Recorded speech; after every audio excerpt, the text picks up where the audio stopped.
good morning.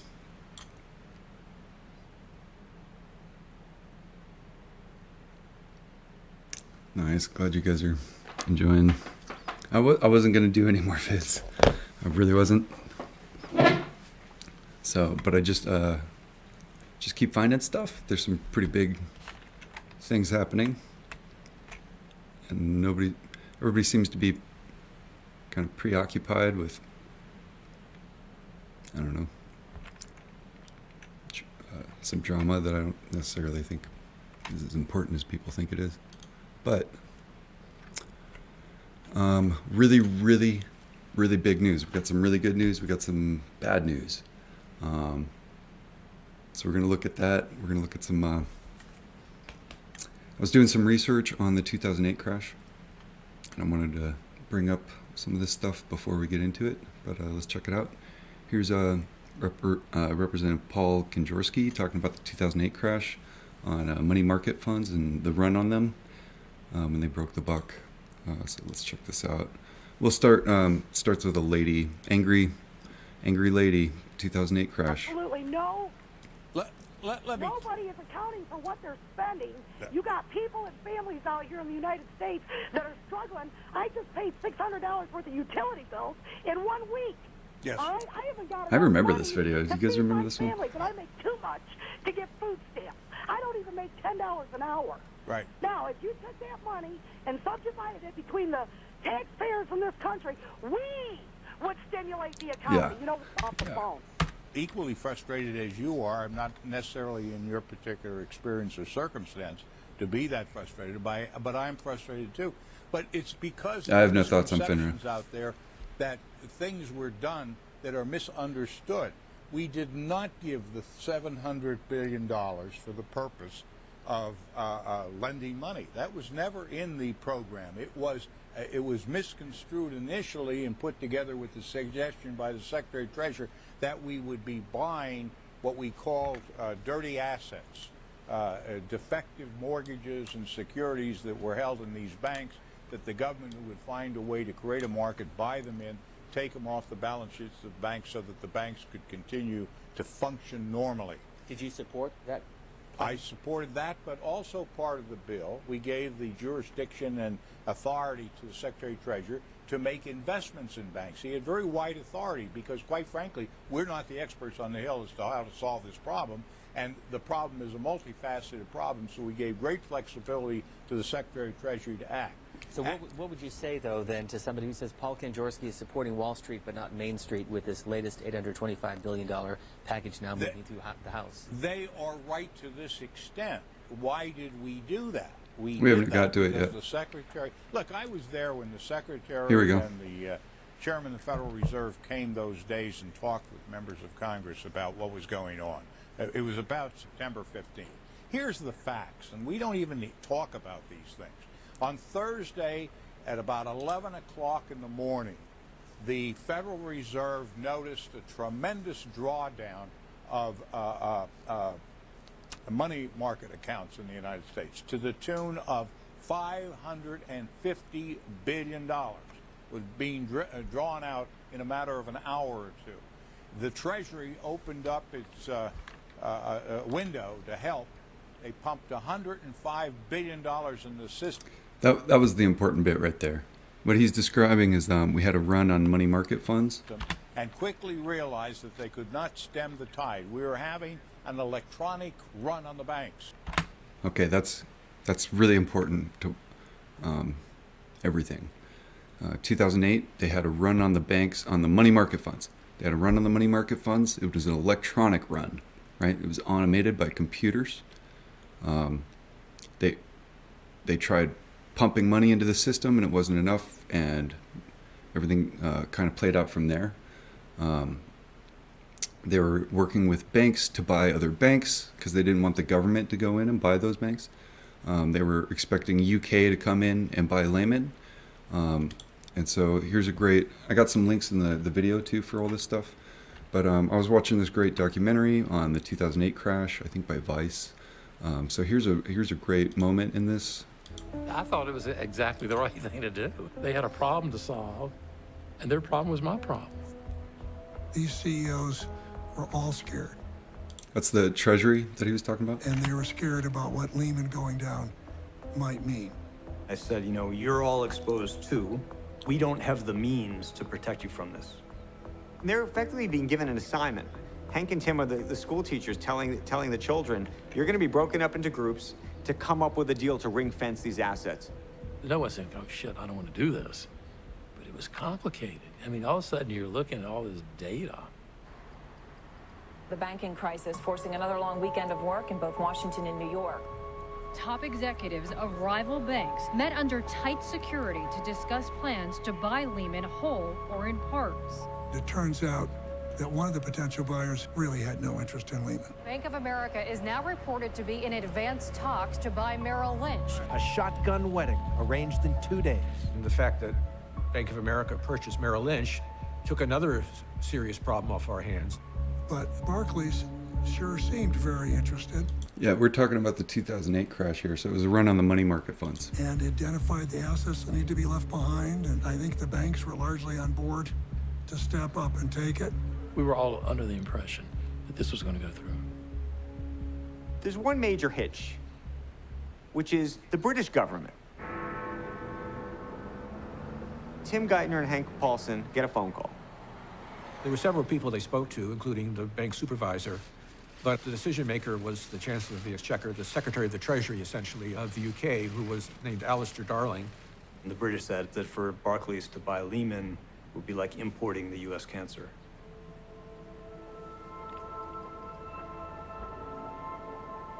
Hank called and said, the British will not allow, the British bank to take over Lehman, and it's going to fail. I was very angry. It was a very unpleasant surprise. Hank told the staff, he said, the British grin-fucked us. I think that really hit me when I watched this. That's a grin fuck right there. Okay. So they were in talks with the UK. UK was going to buy out Lehman and stop the crash. And that is most definitely a grin fuck. Let's shoot to 2 days ago. Okay. UK has just announced that they're going to roll back financial reforms because of the 2008 crash. Is it reckless to be relaxing financial measures at the minute? Are you effectively sowing the seeds of the next financial crash? No, because we have learnt the lessons of that crash. We put in place some very important guardrails which will remain, but the banks have become much healthier financially since 2008.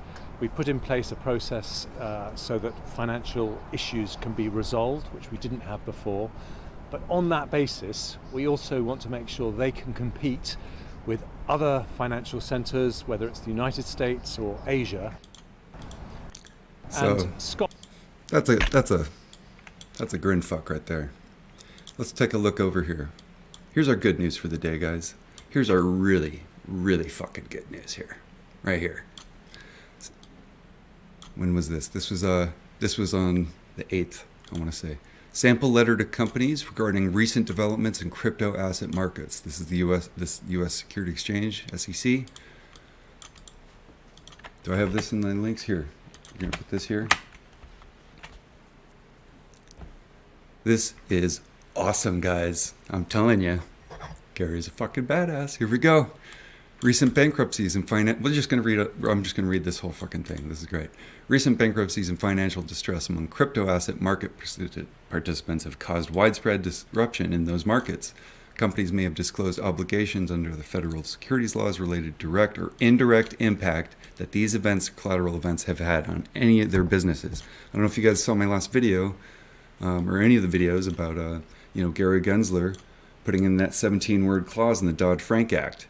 Very similar language here related to the direct or indirect impact that these events and collateral events haven't had.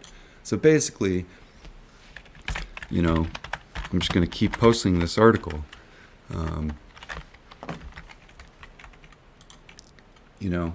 Banks, they were hiding derivative swaps overseas where the SEC couldn't get to them. And all this shit just caused 2008. So Republicans were trying to not let the SEC touch this regulation.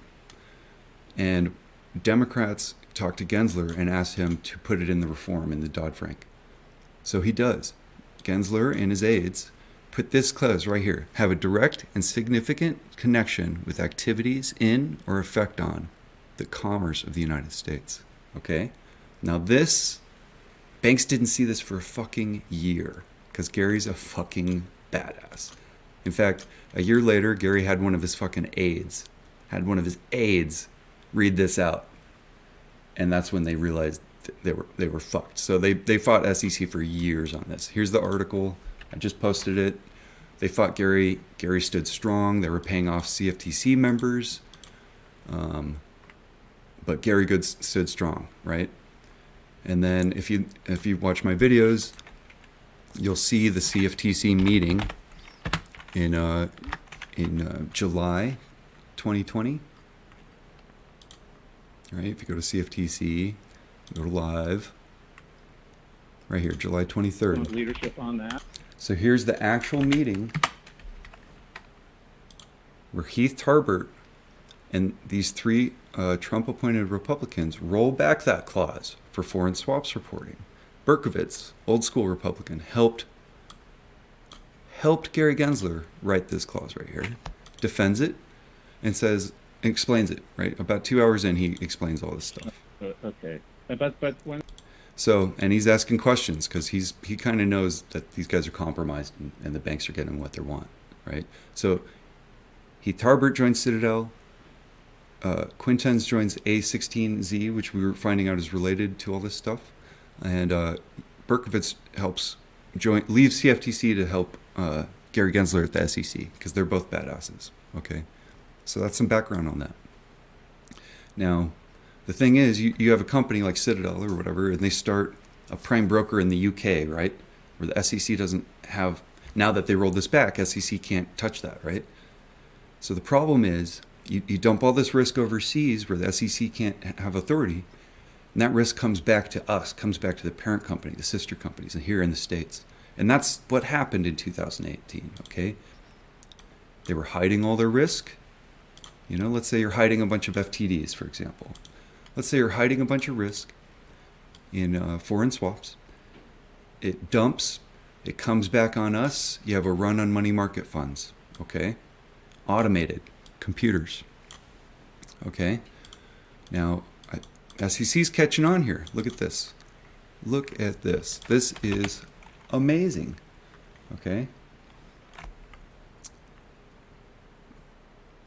This is it right here. Look at what they're doing. They got 16 steps here. They want institutions to put in their filings from now on. Okay, and this is a draft, right? This hasn't passed yet. This is a sample. So they're drafting this right now, like in real time. They're probably going to modify it on December 8th. So we're going to see real-time changes on this draft. Okay, but let's check it out. This is super cool. You know.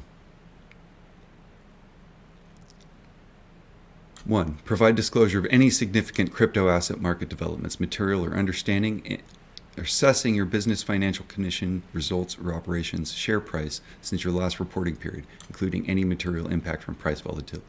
And I want just quick reminder, we just had the GameStop shareholder meeting, and GameStop was very, very clear that they do not have exposure to these types of assets right now. I don't know if you guys noticed that. To the end of it was a short meeting, 7-minute meeting. GameStop shareholder meeting, they told us they do not have exposure to this. GameStop knows, okay? SEC knows. Okay, we know. Okay, I'm telling you, we're uncovering all this stuff. This is great. Description of business. Not only do they want to know exposure, they want to know what type of exposure, okay? Let's see, to the extent material. Discuss how bankruptcies of how some digital token here and digital asset there could downstream the effect onto companies here, right? Clarify whether you have material assets that may be recovered due to bankruptcies or otherwise be lost or misappropriated. So we want to know if there's connections here. Material or understanding your business or described in any direct or indirect exposure to other counterparties, customers, custodians, or other participants. Okay? This is important stuff. Okay, this is what we've been uncovering if you've been watching my videos. This is amazing. I don't know if word's getting around, guys. Okay? Such as have filed for bankruptcy, have experienced excessive redemptions or suspension redemptions, withdrawals of crypto assets, right? So these are red flags. If they start saying you can't, if they take the buy button away or the sell button away from crypto assets, they don't want to run, right? That means there's some major risk going on. Have the crypto assets of their customers accounted for. Have experienced material corporate compliance failures. Okay, so they're checking all this out now. Material number 4, material or understanding your business, discuss any steps you would take to safeguard your customers' crypto assets. So are they taking any safeguards to protect us? They want to know now, okay? Describe any policies or procedures that have regarded commingling of assets, including customer assets, your assets, and those affiliates or others. I mean, they don't want to leave any stone left unturned here, right? Identify what material changes, if any, have been made to your processes in light of current crypto assets market disruption, aka wallet liquidations and runs on instruments. Okay, management discussion and analysis of financial condition and results of operations. Disclose whether you've experienced excessive redemptions or withdrawals, suspension, exemptions, withdrawals, crypto assets. Explain the potential effects on your financial condition and liquidity. Okay. Are we seeing activity? Is it having effect on your company? We note that you own or have issued crypto assets or hold crypto assets on behalf of third parties. Okay. So, you know what I found, right? We got TP, ICAP, right? These guys did a funding round, right, with like Citadel and Virtue and those guys, and Hidden Road. They bought Hidden Road, I think. Hidden Road is a prime broker that Virtue and Citadel put money into in the UK, where the SEC can't get a hold of them. And so what they're doing is Hidden Road is saying, we can handle crypto. Citadel and Virtue aren't allowed to play with crypto yet, so they're using Hidden Road. So Hidden Road's in the UK. Hidden Road gives Citadel and Virtue a website to trade crypto because they're not allowed to. But Hidden Road's going, give us cash, and we'll give you this website, and you're going to do all these trades that you're not allowed to do because you're trading in cash. We're trading crypto. So they're doing some really sneaky international loopholes to bypass our SEC right now, okay? Using these new digital assets, crypto, okay? So we note that you've issued crypto assets and or hold crypto assets on behalf of third parties, okay? So this is a third party that would be holding crypto assets on their behalf because they're not allowed to, right? Virtue and Citadel are going to give these guys cash.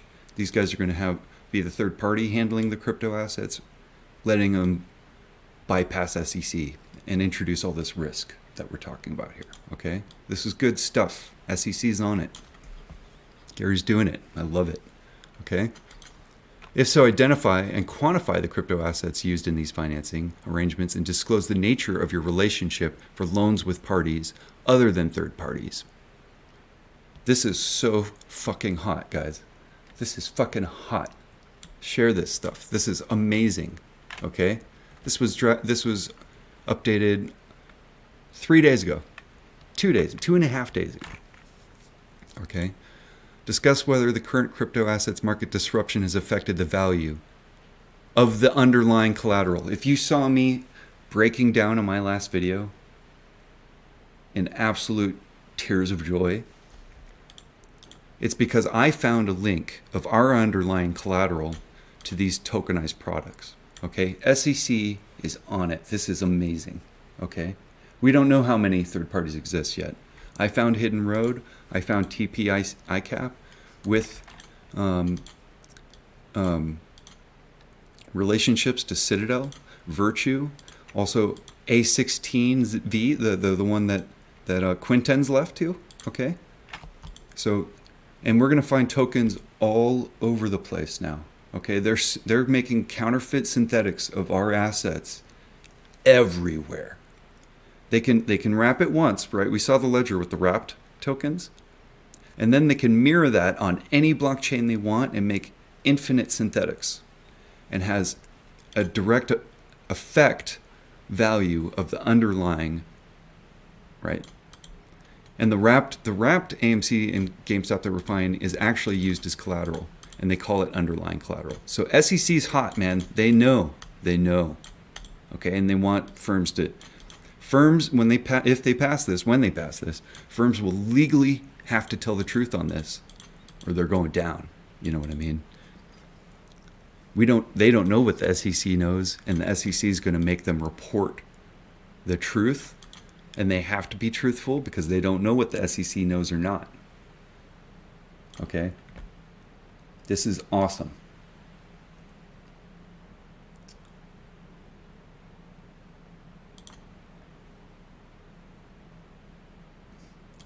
Okay, now let's keep going. This is so cool. This is the SEC, guys. To the extent material explain whether, to your knowledge, crypto assets you have issued serve as collateral for any other person's or entity's loan, margin, rehypothecation, or similar activity. Okay, so now they want to know if these crypto assets, these wrapped assets that we're finding, serve as collateral, right? Where are they finding, for any other person's, entities, or loan, our stocks, okay?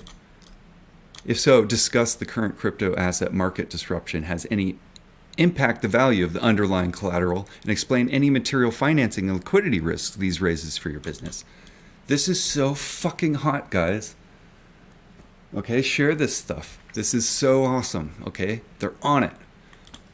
Number 8, risk factors. Describe any material risk to you, either direct or indirect.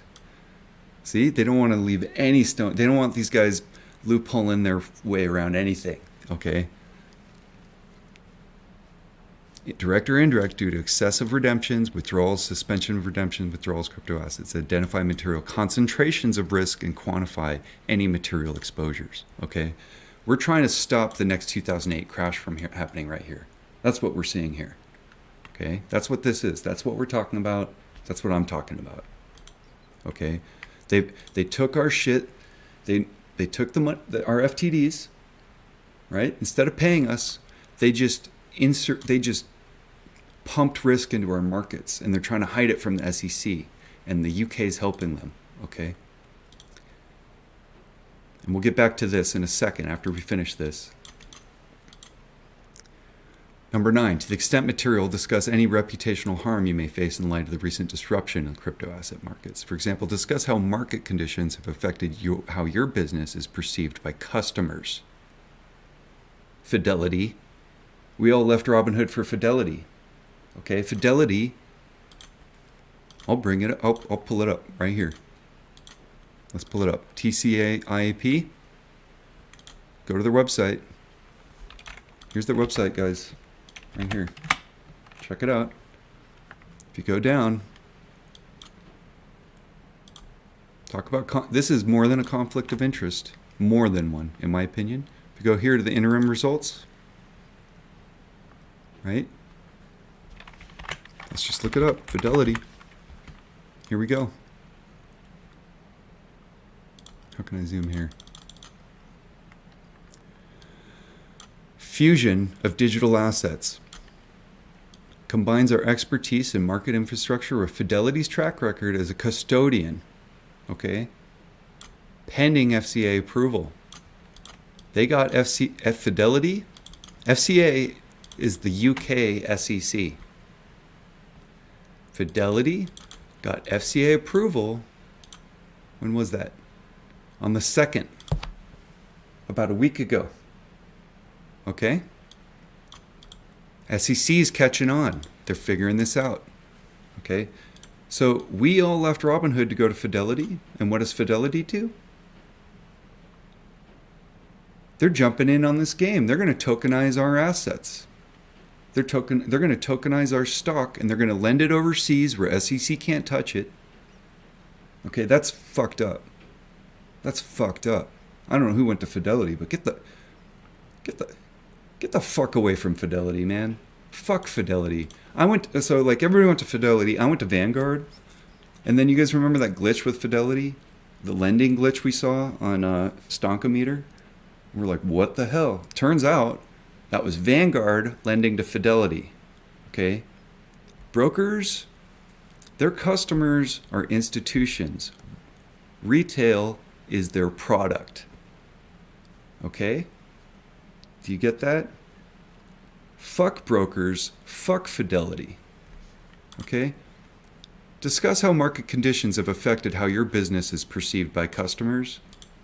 I'll tell you how businesses are perceived by customers. Brokers are fucking crooks, and fuck brokers. Okay? Here's Fidelity, linking with TP, AP, direct links to Citadel and Virtue. Okay? Direct links to A16Z and fucking Quintens at the CFTC, who rolled back swaps reporting a day before Benham took over his head. Okay? And you know what? If somebody wants to do more research on those three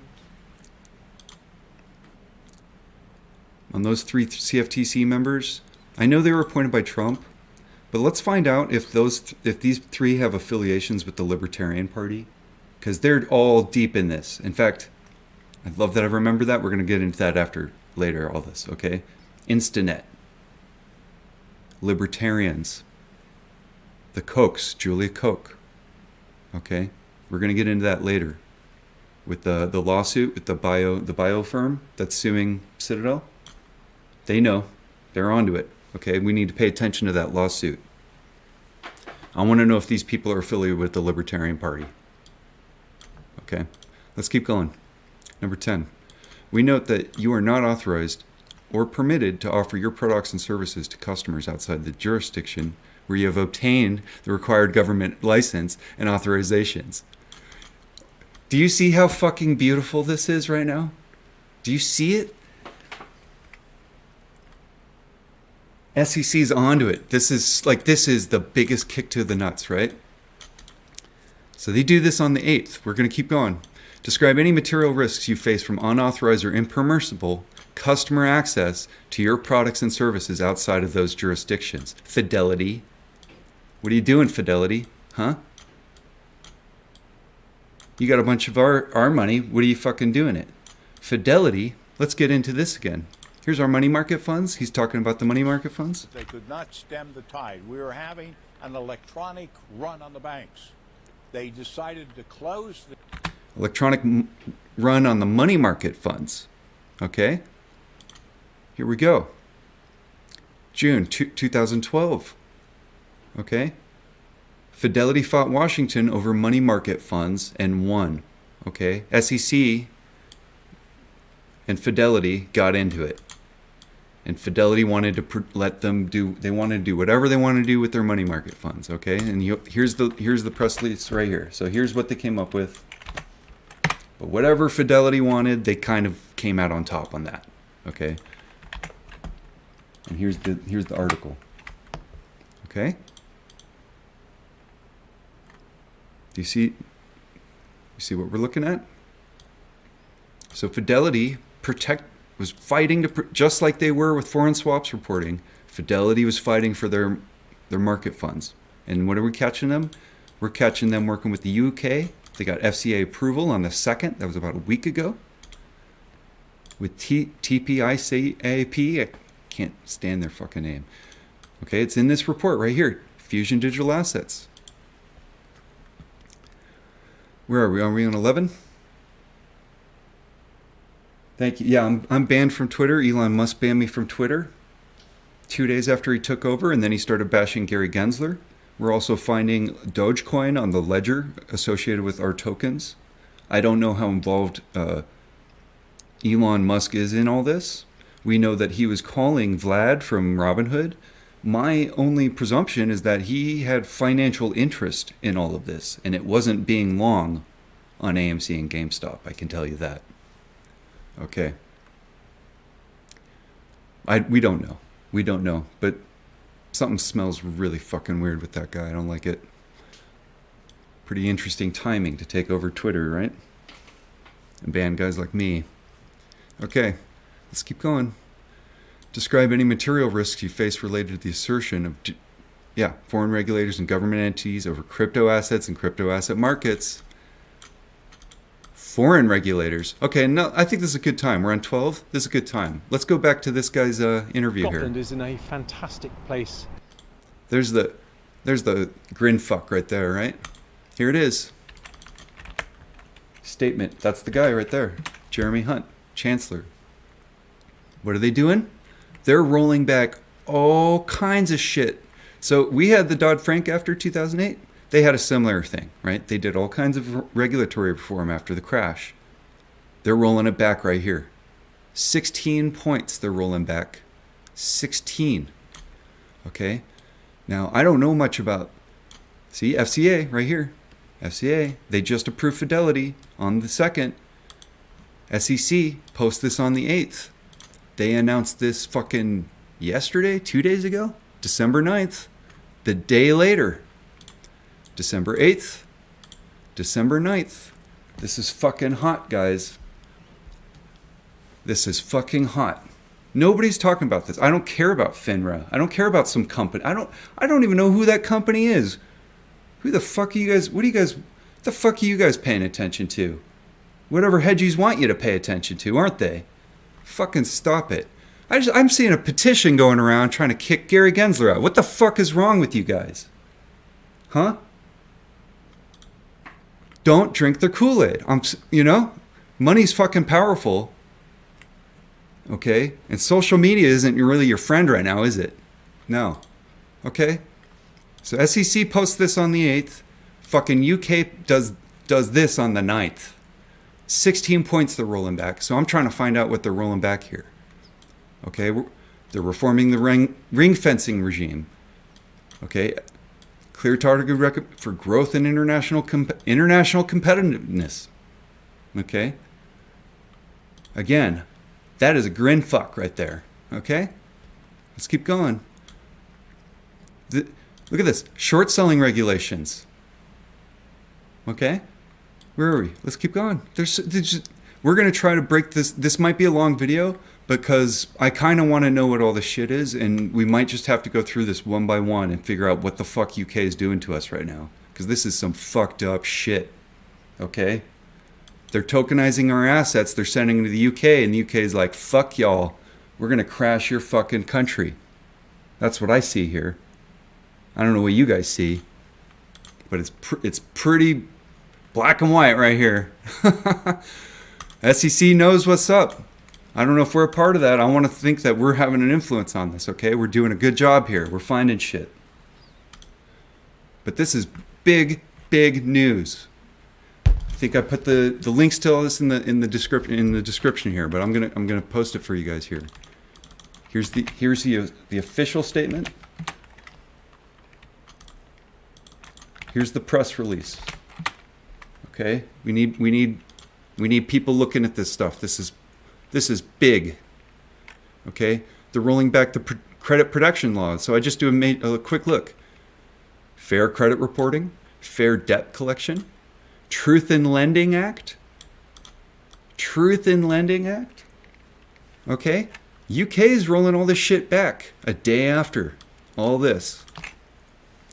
Let's go back to the SEC report. Let's go to 13. I want to finish this, and then maybe we can go down the rabbit hole on what the fuck UK is doing. Sneaky fucking fucks. Okay. Describe any material risk related to safeguarding your affiliates, your customers' crypto assets. Okay, safeguarding. Are they protecting us? Is Citadel protecting us, guys? Is Fidelity protecting us? They keeping our assets safe? Are they? It's a good question right now, isn't it? Describe any material risks to your business and financial condition if your policies and procedures surrounding the safeguarding of crypto assets, conflicts of interest, or commingling of assets are not effective. I would love to know this shit too, wouldn't you? I'd like to know if Fidelity is tokenizing our stock and sending it to this fucker. I would like to know that, wouldn't you? I would say that's a pretty un-American thing to do, Fidelity.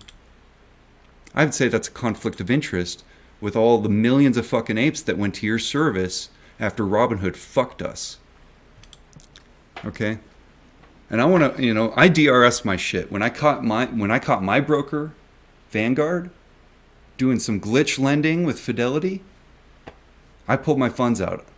I'm in DRS now. I don't trust brokers. I got fucked by Robinhood. I got fucked by Vanguard. I got fucked by Fidelity. I don't like brokers right now. I don't know why anybody would. Okay? I own my shares. I own my stock. I can get a certificate. I can put it on my wall. I'm gonna keep a certificate on my wall for the rest of my life. Okay? These have had a huge impact on my life, and I can do that. You can't. You know, none of these people can't. Nobody with Fidelity, they can't get a certificate, put it on their wall with their name on it. Okay? Let's keep going. To the extent material describe any gaps your board or management have identified with respect to risk management, processes, and policies in light of current crypto assets market conditions, as well as any changes they have made to address those gaps. Okay? Are there any holes? We don't want to leave any stones unturned here. Describe any material financing, liquidity, or other risks you face related to the impact that the current crypto assets market disruption has had, directly or indirectly, on the value of crypto assets you use as collateral, or the value of your crypto assets used by others as collateral.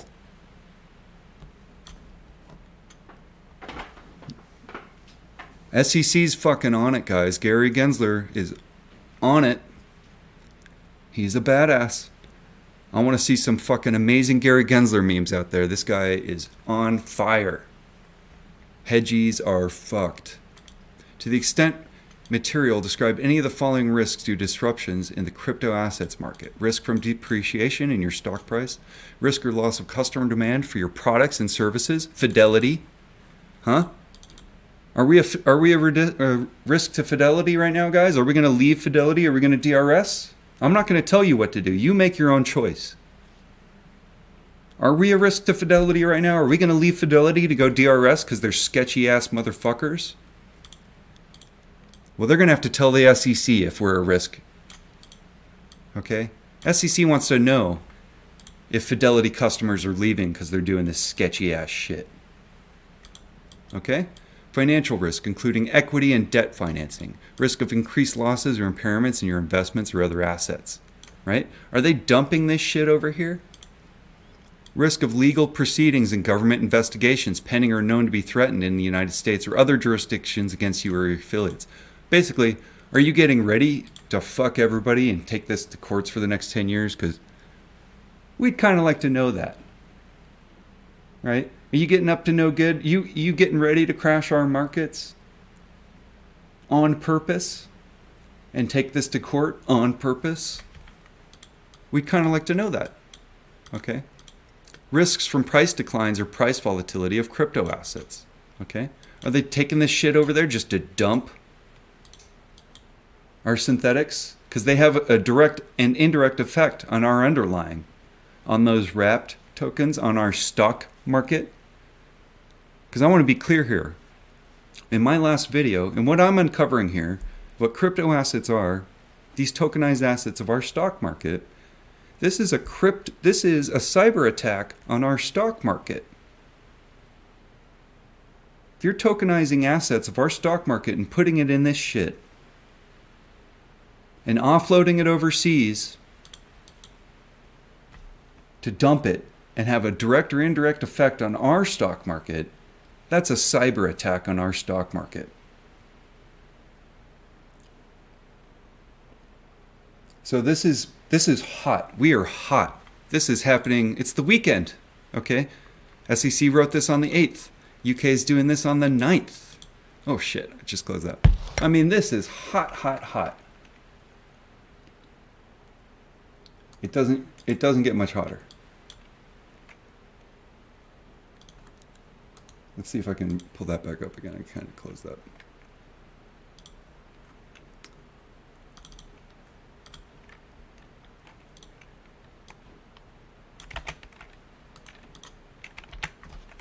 I'm going to pull up the official statements. That little grin fuck, Mr. Grin fuck here. Okay? Now here's I love this. SEC's fucking awesome, guys. We remind you that the company and its management are responsible for the accuracy and adequacy of their disclosures, notwithstanding any review, comments, or absence of action by the staff. Sincerely. What a little kick in the balls. Fucking love it. I love it. Division of Corporate Finance, a subsidiary of SEC, right? They handle the reporting requirements for the SEC. Sincerely. Fucking beautiful, guys. Do you see how fucking beautiful that is? That is a kick in the balls. They know. We know what you're doing, and you have to tell us. And if you don't tell us, you're going to prison. That's what this is saying. You guys see how fucking awesome this is? You see how big this is? I don't give a fuck about FINRA or some company I've never heard of. I'm going to be very fucking honest. That's a distraction. Okay? I didn't want to make this video, but you guys are all looking in the wrong places. You guys all drink their Kool-Aid like it's nothing. Why do you keep doing that?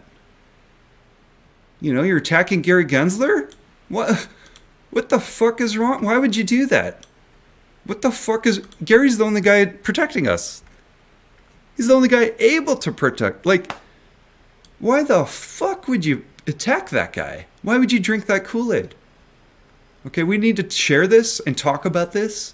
Take these links, share them with everybody. We need to talk about... There's SEC. Here's the UK. This is a war. This is financial war. This is financial revolution. This is financial terrorism. We don't know this is probably the most exciting thing in the world right now, and I don't know if anybody's talking about it. So, let's get our shit together, apes. Come on.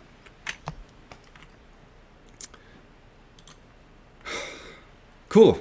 Okay, let's keep going here. Let's check out what this thing is, because this is the bad. This is the good. This is the bad. America's cool.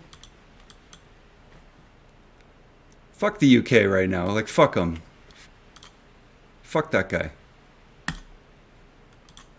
Okay? And did you guys see my video earlier? This isn't the first time. That's 2008 right there. Okay? That's his grin fuck right there. I was very angry. It was a very unpleasant surprise. Hank told the staff, he said, the British grin fucked us. Okay? That was after 2008. This was 2 days ago. Right there. That's what we're dealing with here, guys.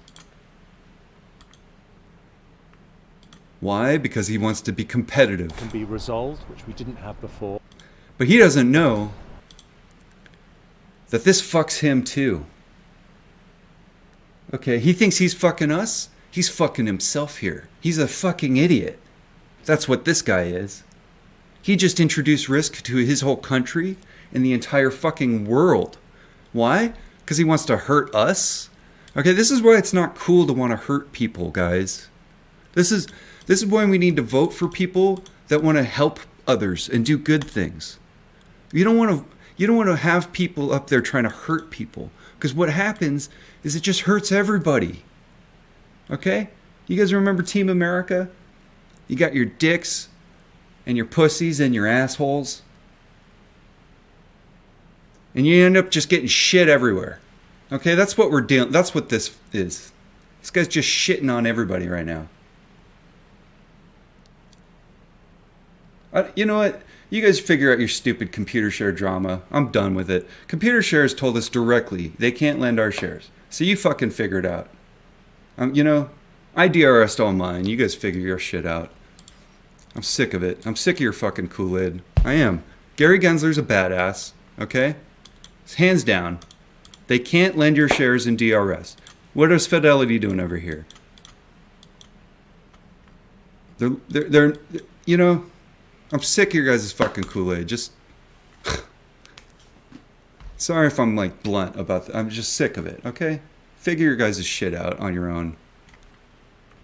Okay, let's keep uncovering some like actual reality here. Okay. Seriously, I fucking can't anymore. So I'm checking out some of this stuff, and it's heavy. It's fucking heavy. Okay. Yeah, they want to roll back short selling regulations. Okay. Yeah, they want to roll back protections for retail. Okay, this is nasty, nasty stuff. They got 16 points here, and we're going to try to. We just went over this SEC. Notice this. Okay, let's count this. SEC has 16 points. How many are here?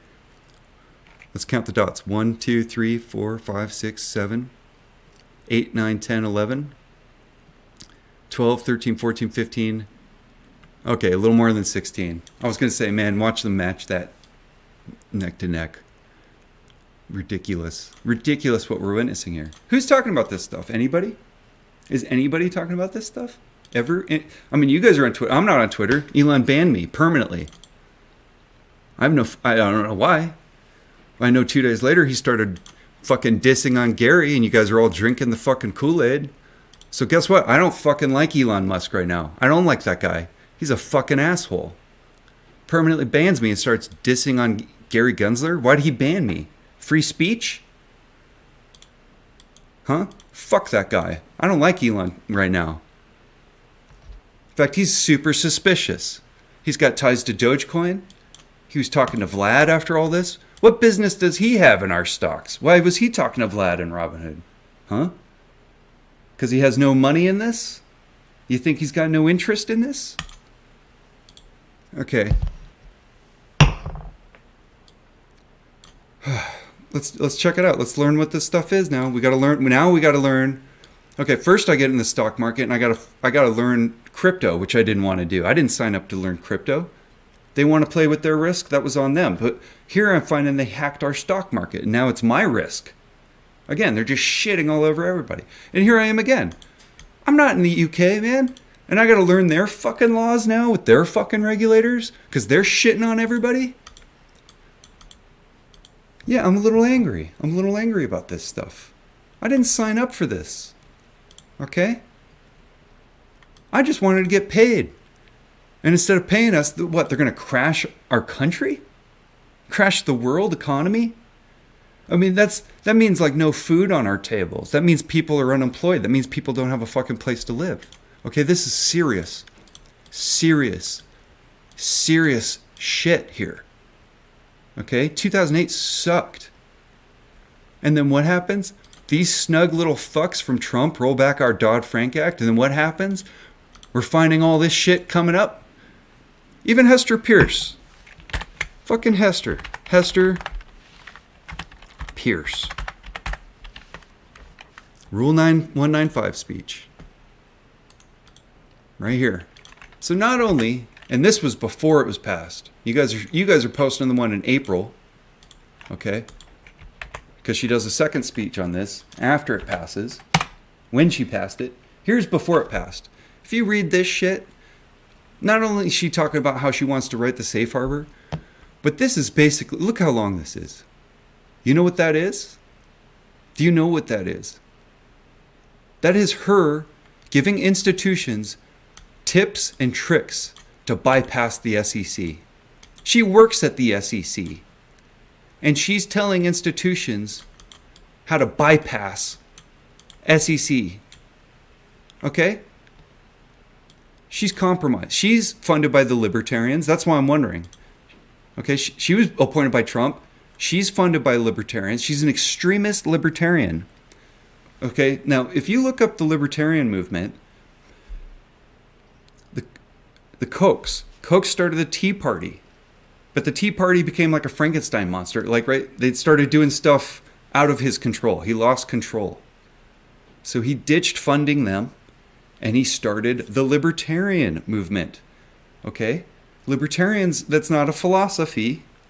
Okay? Philosophies don't talk about oil industry. That is directly funded by the Kochs. Okay? All your both sidisms, oh, the left sucks and the right sucks, join the libertarians. Free markets. Okay? That's the Kochs. Okay? Follow the money. Follow the money. Now, that's super fucking interesting. I don't know if I can find it just on a Google search right now. What's the bio firm that's suing Citadel? Sues Citadel. Proceedings. Instanet.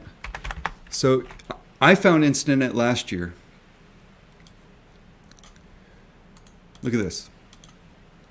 They face a spoofing lawsuit. We're going to tie all this shit together, guys. I mean, this is amazing.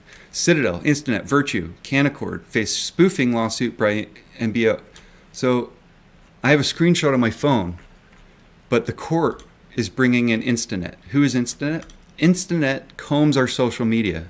They comb your Twitter. They're probably combing StockTwits and Reddit. Okay, they don't only comb, but they insert bots. You guys talk about bots? That's Instanet. Okay, so Instanet combs, they get all this data, they feed it to Citadel. What is Citadel? Citadel is a machine learning company. They take all this big data and they use that to game the markets. In my opinion, that's a cyber attack on our markets. Okay? Canaccord. Okay, no, before I do that, Instanet. Guess who owns Instanet? Guess who owns Instanet?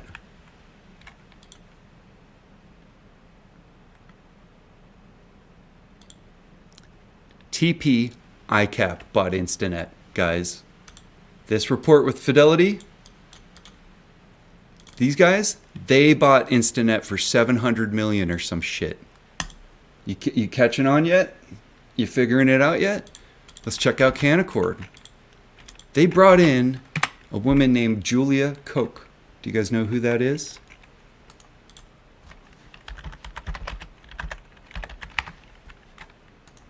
Do you know who that is?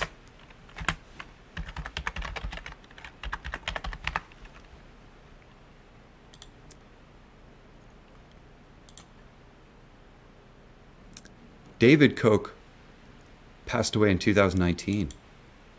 This is his wife. The widow. She's worth like 58 billion. She was summoned. Okay? Because I believe she's associated with Canaccord. I could be wrong. It's one of them.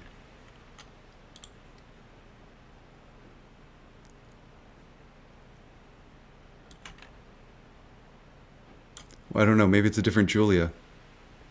Oh, that's weird. I'm jumping ahead of myself. I'm sorry, guys. I don't want to do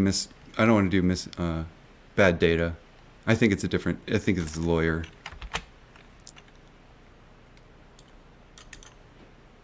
I didn't see the middle initial in the filing. But that's good. We're catching it here. So that's good. Unless yeah, right? Margaret Flesher, she has 2 middle names. So that can't be her.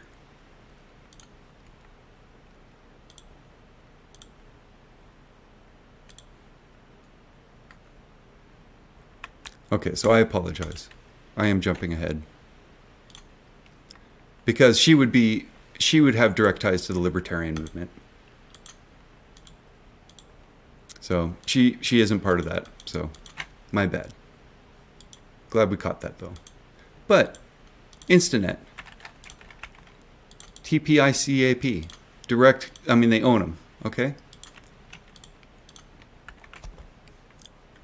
Crazy. But if you read this speech by Hester Pierce, she's basically tipping off the industry on these tokenized assets to hide from the SEC. And guess what? SEC knows now, and they're writing a draft on the December 8th. They want to know this shit now. Okay? Gary Gensler is not cool with this shit. Hester fucked up. She's compromised. She's a deregulator in our regulatory body. Okay, that's fucked up. You know. Yeah, nobody likes you, Hester. Except for people trying to hack our stock market. How about that? I want to see, you know, And this is all dark money. She could be getting so much money in crypto from these fucks. So, how we doing out there? I should probably read some of this stuff, right? I've been just so you, I want to be transparent. I've been sharing this stuff with the SEC. I have. Because I feel like it's my duty as an American to protect my country. So this isn't really, yes, I'm a GameStop. I've been in GameStop and AMC since the beginning, but this is bigger than that now, guys. This is bigger than that. And probably, and on purpose, we called this. We knew they would do this. We said, watch these fucking assholes. Instead of fucking pay us, watch them just crash everything. And that's what we're witnessing here. Okay? I don't know the politics up there. So I don't want to get too, we don't know what's going on up there. We know there's conflict. Okay? This is much bigger than us now, guys. Okay? But you realize that apes, we are a financial revolution. Okay? We have officially changed the world. We're seeing that. And they're scared of us. We have a lot of power. We can fight their Kool-Aid with truth. Okay, so it's up to us to fight away their Kool-Aid and fight their Kool-Aid with truth. And that's why I'm sharing this. I didn't want to do another video. I had closure the other day. I caught them the other day. We're in the next phase now. Okay, we caught them. Now we're going to fight them. Okay, now it's down to, now we're going to the legislation and regulatory reform. And we got the same problems here in the States. Don't think that we're immune here. Okay? If you look at Senator Loomis,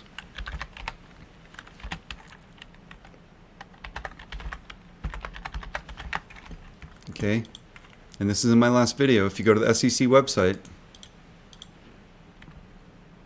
SEC started a whole page just because of the crypto. So if you go to the FinHub page, right? See, SEC is being completely transparent about this, guys. You just need to pay attention. And hedge funds don't want you to pay attention. They want you looking at FINRA right now for some reason, right?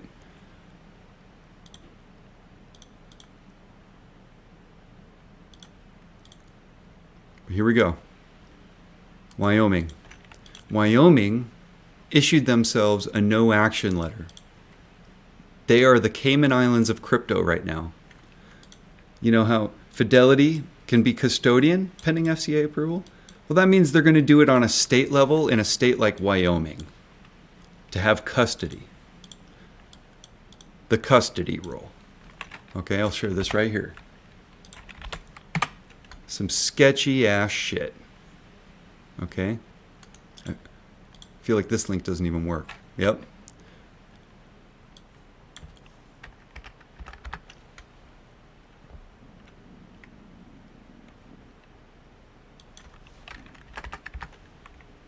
I mean, that shouldn't even be legal that their link doesn't work there. Because now I gotta find it. It's in here.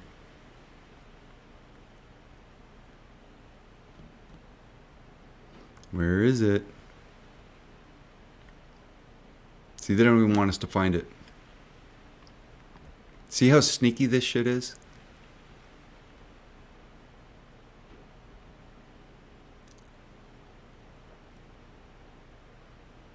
It's in my last video. But this is Loomis's bank that she's trying to get, after the FTX crash, she's trying to pass her regulatory reform because she wants to create custody safe havens for all this shit. Okay? And you know what?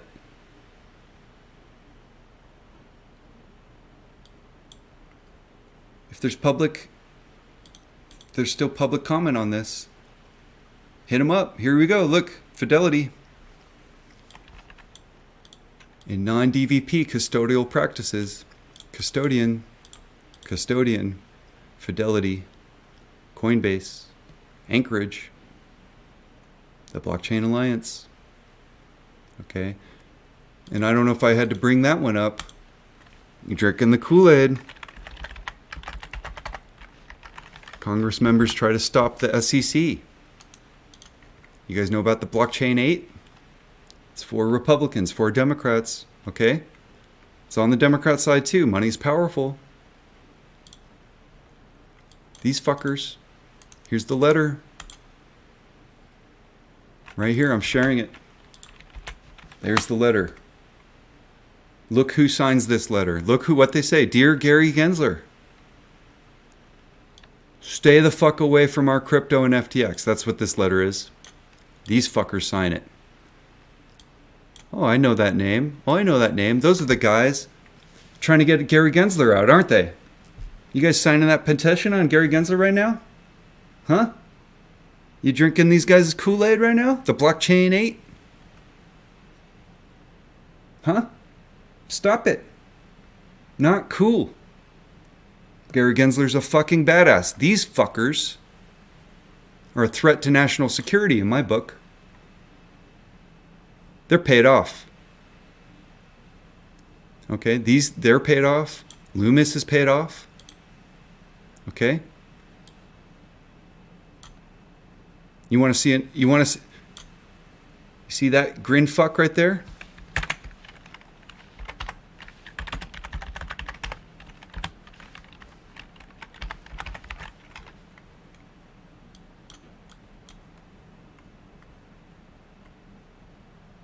Where is it? Let's find it.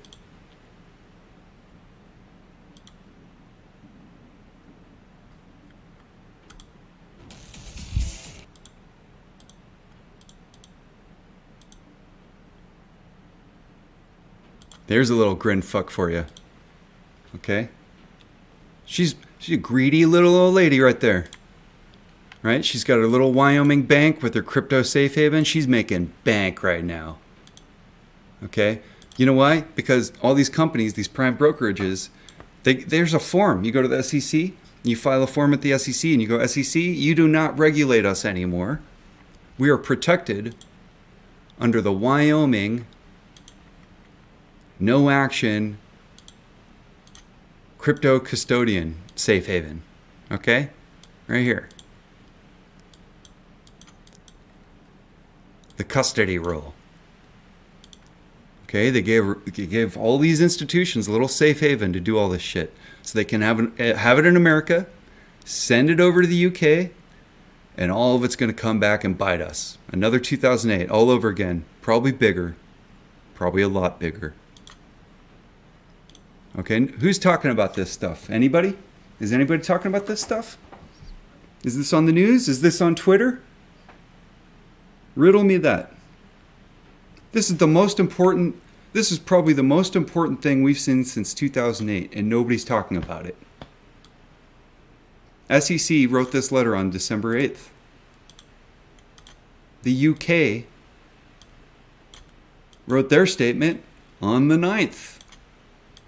I mean, it can't get any more clearer than that. Okay? We need eyes on this. This is important, important, important. We need politicians on this. We need good politicians. And you're going to find out who's good and bad real quick through all this. In fact, I do recommend this documentary, this little mini doc on what happened in 2008. Get some context of how people act in these situations. That's 2008. I just posted the link. Okay. Okay. Panic, the untold story of the 2008 financial crisis. Okay? Take a look at how people react and what they do. Okay, we're seeing it all over again. We're seeing who's on our side. We're seeing who's introducing this risk. Okay? You're going to see little grin fucks everywhere. Okay? Fuck the grin fucks. Now we got to sit here now. We're going to sit here for the next couple hours or whatever. Because I can't fucking sleep. I woke up at 4 a.m. watching, We're going to spend the next few hours and we're going to try to learn all this stuff. We're going to try to learn how they're going to fuck us. That's what we're going to do. Does that sound like a good day? I want to know how this guy is trying to fuck us. Because I don't like getting fucked. Okay? That's why we have regulations. We have regulations because retail doesn't like getting fucked. So we made the SEC to regulate these fucking assholes. Okay? Business, it's just business. That is free market business. Libertarians, their argument falls flat. Free markets. Regulators are free markets because retail doesn't like to get fucked. Right? Markets are just contracts between two entities that don't like to fuck each other over. So SEC negotiates those contracts on retail's behalf because we don't like to get fucked. And frankly, we outnumber these guys. They don't want us to get fucked either. Well, this guy does because he's a fucking idiot. Okay. Oh, look at that, conservative. Pattern, pattern, pattern. I mean, and there's Democrats too. And guess what? We're going to put pressure on them too. Put pressure on anybody. Anybody that wants to put this risk into our markets right now. Not cool. Put hard pressure on them. Because we can. We're apes. Okay? We're powerful.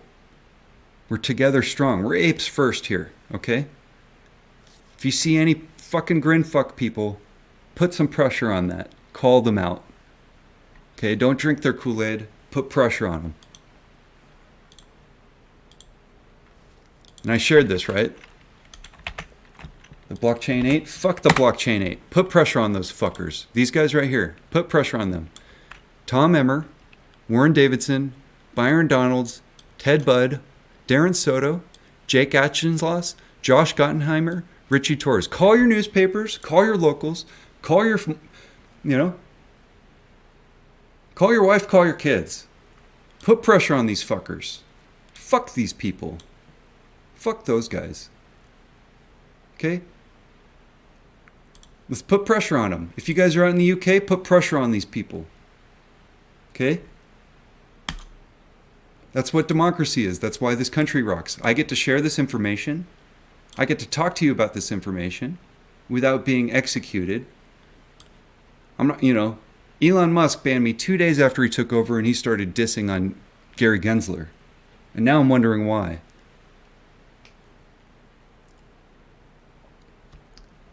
AMC Bigums, he's checking out my stuff. He can totally break this down, but I just don't have time for that stuff. There's a lot of influencers out there, and I really appreciate their involvement. I really appreciate everybody checking out my stuff. But I'm going solo. I'm going solo on this stuff, just so you guys know. I'm a free thinker. Everybody was ripping on Gary Gensler, and here I am reading reports thinking Gary Gensler's a badass. So I'm just solo here doing DD because frankly nobody else is looking at this shit. Okay? So I really appreciate everybody checking my stuff out and sharing it, but this isn't comfortable for me. I'm a musician. I don't want to make these videos, but this is really important.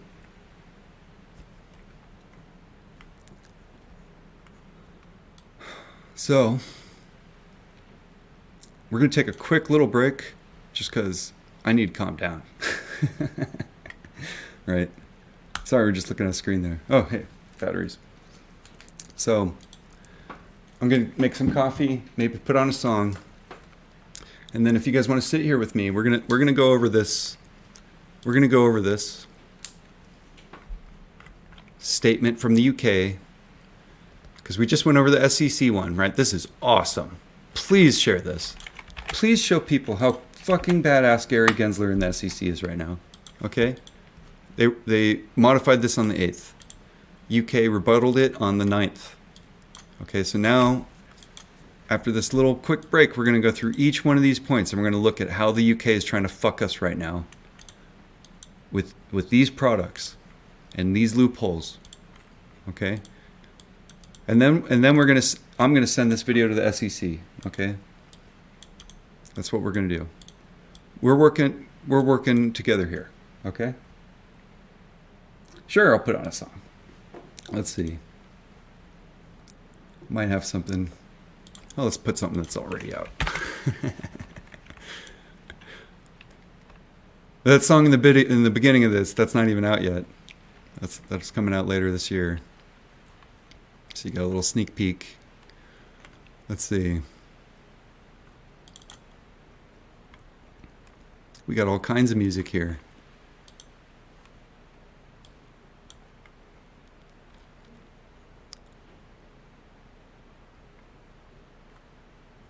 Kind of want something chill. I gotta chill out, right? Oh, well, let's just do a Violet Patch. Okay, 5 minutes. I'm gonna make some coffee. Not even 5 minutes, just like a minute. I'm gonna make some coffee. You guys get some coffee. Good morning. 6:46 here. Crazy stuff, right, guys? Isn't this cool? Like, we're finding, like, this is big, big, big world-changing stuff here. World-changing. And nobody's talking about it but us, okay? So we need to spread the word on this.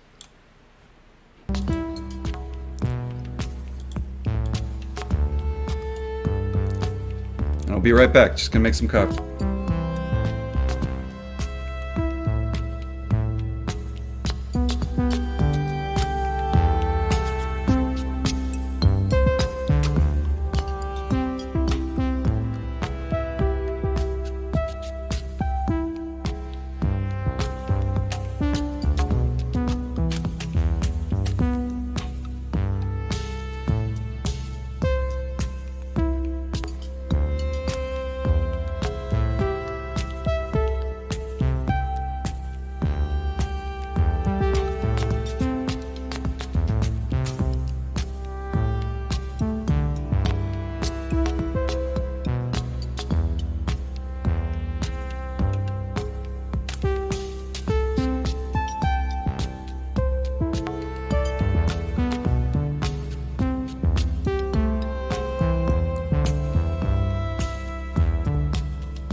right, we're back. This is a long jam here. There's like 3 hours there. Cool. How you guys doing? Everybody got some coffee? We're doing good.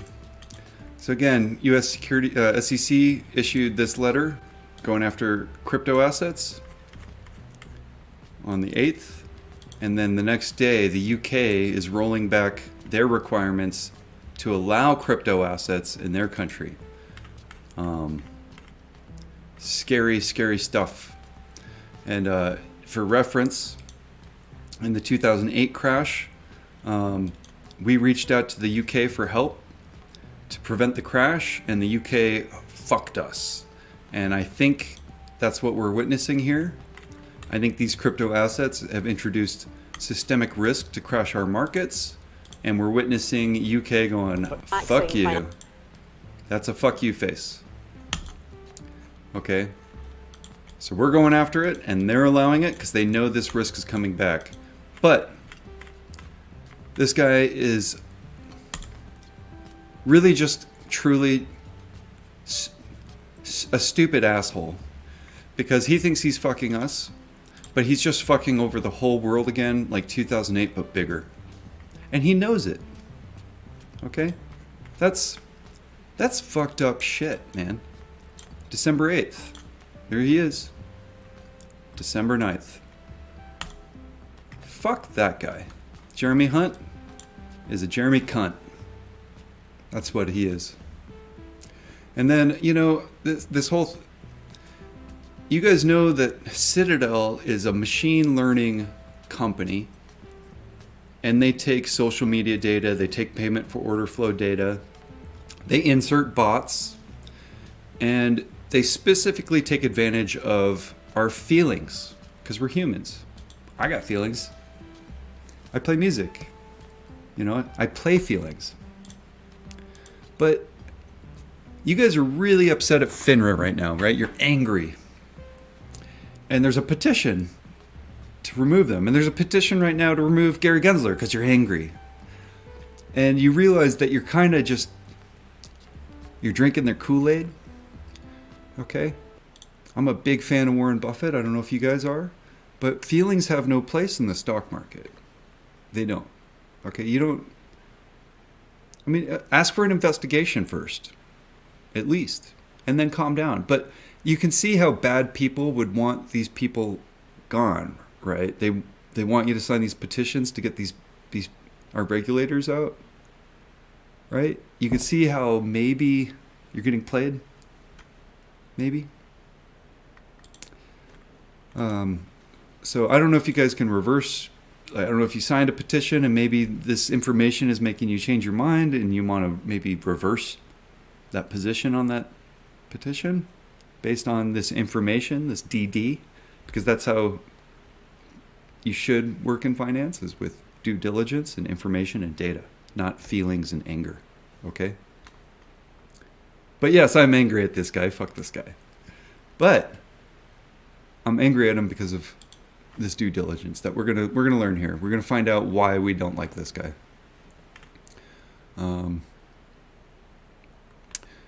Let's see. So here's the public statement, like the press release, the abridged version, and I think here's the actual statement. So I'll repost these. Here's the press release, and we'll do that first. It might be a little easier to read.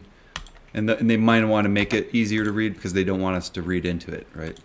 So then we're going to have to read the official statement. And then what we're going to do is we're going to go through each point, and we're going to have to do research on what all this means and what they might actually be doing here. There's some really, like, look, reforming the short selling regulation, right? So they're going to roll back short selling regulations. They're going to roll back consumer protections. They're going to roll back reporting requirements. They're going to roll back risk requirements. Okay, they're going to cause 2008 crash bigger. And this is disgusting. I just can't believe they did this. This guy. I just can't believe he just did this. Absolutely amazing. And is anybody talking about this stuff? Is anybody talking about this? Like, what's worse? You know, what's worse? What's worse? This guy doing this shit, or the fact that nobody's talking about it? Okay? We got today. Market opens tomorrow. We got all day to look at this and talk about this before the market opens tomorrow. Okay? So, anyway. I love you guys. Thank you for doing this with me.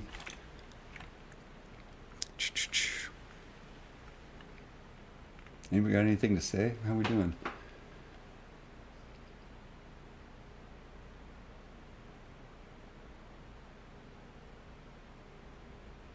Yeah, I know. History's a problem.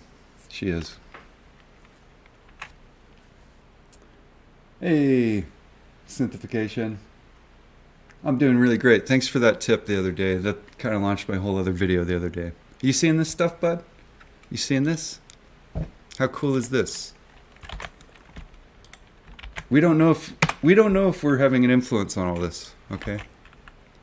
We could be. We could be very well be causing all this. We don't know yet. Okay, so let's check this out. I want to see how this Jeremy Cunt guy's screwing over the whole world because he's paid off.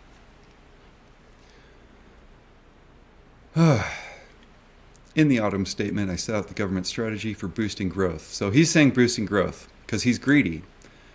A bunch of institutions and banks are going to flood a bunch of crypto money into the UK.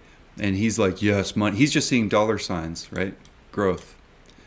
And what we're seeing is, 2008 crash shit, like bad, like big time. So he's saying he's going to make a lot of money and he thinks he's going to hurt the United States, right? He thinks this is going to come back and bite us, but it's really just going to bite the whole fucking world. And that's disgusting. Absolutely disgusting. I don't know if there's investigators. I don't know how the UK works, but if there's investigators out there, Homeland Security in the UK, they really need to check this guy out and check for conflicts and see if he's like, they got to be paying him in crypto and dark money, right? I mean, this guy needs to be investigated. Investing in our people, the infrastructure that connects our country. It's in the fine print, guys. By creating the right environment for business investments and by supporting our world-leading financial services companies and innovators. Along this, I identified 5 growth sectors, one being financial services. He's just looking at money, crypto, digital assets, for which the government will prioritize the review of retained EU law to ensure we identify changes that will support these sectors to grow. Okay? Greedy motherfucker. Bad person. He's a bad person. He's a very bad person. Okay. I am today setting out a bold collection of reforms taking forward with the government's vision for an open, sustainable, and technological advanced financial services sector that is globally competitive. There you go. And acts in the interests of communities and citizens. Sure. Dude, this guy's going to crash the whole world. These reforms will create jobs, support businesses, and power growth across all 4 nations of the UK. The UK is one of the world's leading financial centers, and our financial services sector is one of the engines of the UK's economy. Financial and related professional services employ over 2.3 million people, 2/3 of whom are outside of London. That's not a lot of people. With hubs in Belfast, Birmingham, Cardiff, Edinburgh, Glasgow. And these are these rollbacks that UK is doing. I think it's called the Edinburgh. What are they calling this? UK Edinburgh.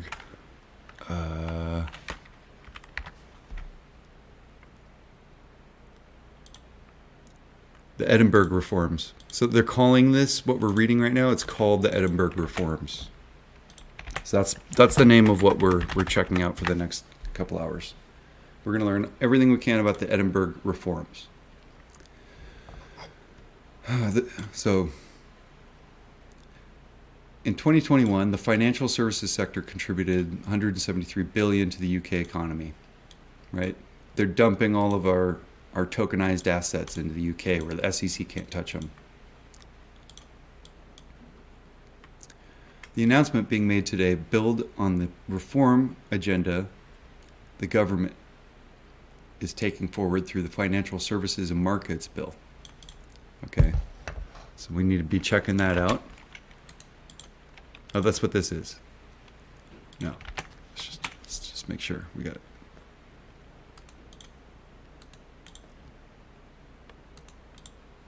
So we're going to have to do real-time research here, guys. If you want to know what we're doing today, you can start this video from the beginning. We're going to spend the next few hours figuring out what this whole thing is that this fucker just did. SEC did this on the 8th, he did this on the 9th. We're going to learn about this Edinburgh reform. The government's approach recognizes and protects the foundations on which the UK's success as a financial service hub is built. Agility, consistency, high regulatory standards, bullshit, just lie, and openness. This approach will ensure the sectors benefit from dynamic and proportionate regulation and that consumers and citizens benefit from high-quality services. Appropriate consumer protection is absolutely bullshit. You know, and she knows too. Like, everybody knows. Like, look at her. She could ask a million questions. Is it reckless to be relaxing financial measures at the minute? Are you... That's her question. They all know what's going on here. Effectively sowing the seeds of the next financial crash? Huh. I mean, that's her first question. This is everybody's worry. Is it reckless to be relaxing? What a stupid fuck. This guy's so fucking idiot. What an asshole. Okay. Appropriate consumer... that's a lie. He's going to steal from us. And a sector that embraces the latest technology. Yep, the latest technology. They hacked our stock market. He's giddy as a little fucking greedy, compromised schoolboy. I have set out below details of the measures being taken forward, which I look forward to delivering in close collaboration with our vibrant financial services sector. Yeah. I bet he wants to work in close collaboration with finance. He's getting paid off. Okay. Competitive marketplace promoting effective use of capital. Building a smarter regulatory for the smarter, right? And you're going to see the same language. Senator Loomis over here with her fucking Wyoming safe haven. She's saying the same language. She wants to get on our regulatory reform. This blockchain 8, these guys that are trying to get rid of Gary, these guys want in on regulatory reform. They want to write regulatory bills on our crypto because they want to do what this guy's doing, okay? And we can't let them. Pay attention to the blockchain 8 here. Put pressure on these guys. Fuck these guys. Fuck Senator Loomis. And frankly, fuck the Division of Banking in Wyoming, which I think it's her bank that was doing this. And I can't find it because their link isn't working off the SEC page because they're sneaky little fucks. But it's in my last video.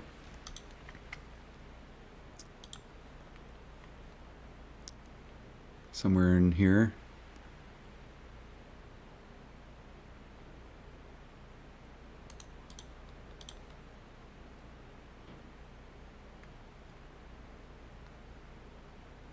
Van Eck had Buzz ETF with our AMC and GameStop in it, remember? With Portnoy and Van Eck did Buzz.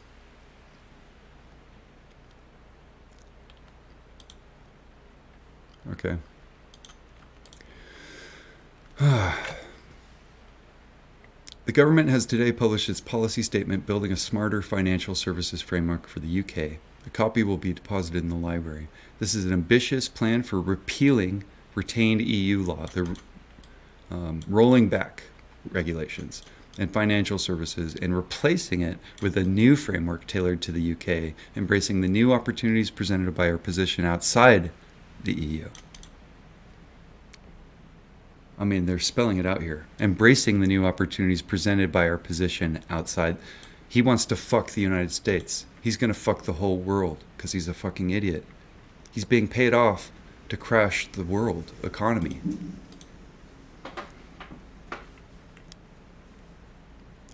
And, I mean, should I say that's my opinion?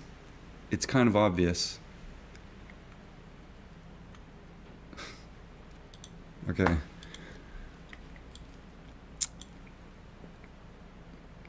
Publishing draft statutory instruments to demonstrate how the government can use the powers within the FSM bill to reform the prospectus and securitization regimes and ensure the Financial Conduct Authority, FCA, has their SEC, has sufficient rulemaking powers to regulate payments, services in e-money, crypto, digital assets, overhauling the prospectus regime, and will enable government to implement recommendations from Lord Hill's UK listing review, helping to widen participation in the ownership of public companies, simplify the capital raising process for companies, UK markets, and make the UK a more attractive destination for initial public offerings.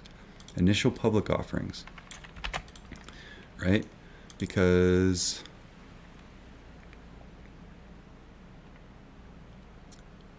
what is the difference between like an initial, that's an IPO. So wouldn't Hidden Road IPO?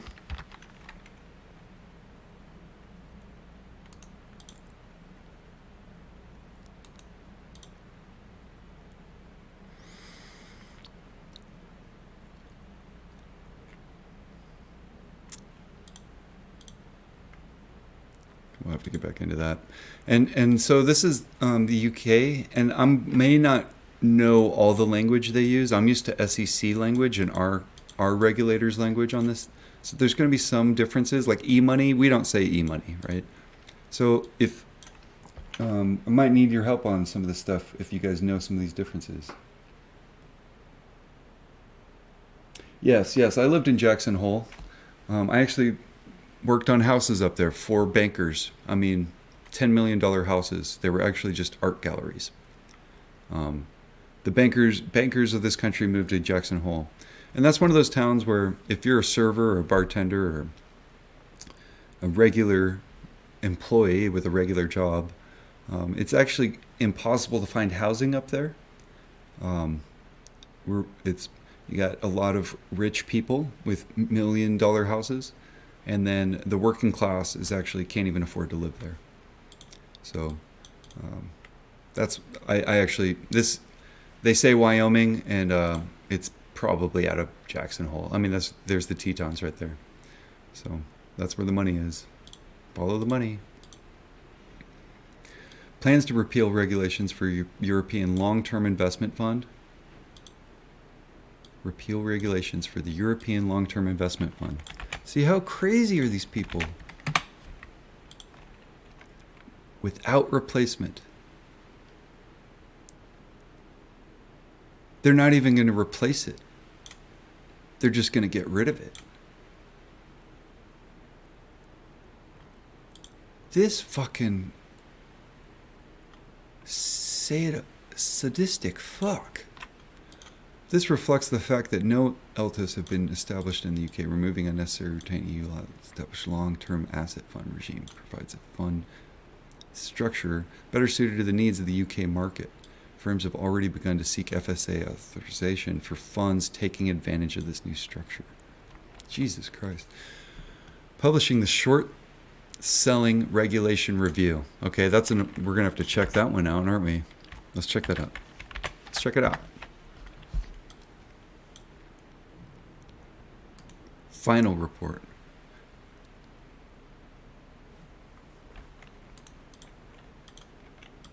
Here's your link. If you guys want to check this with me. Here's the actual report. And I don't know what this means. Review of certain aspects of the short selling regulation.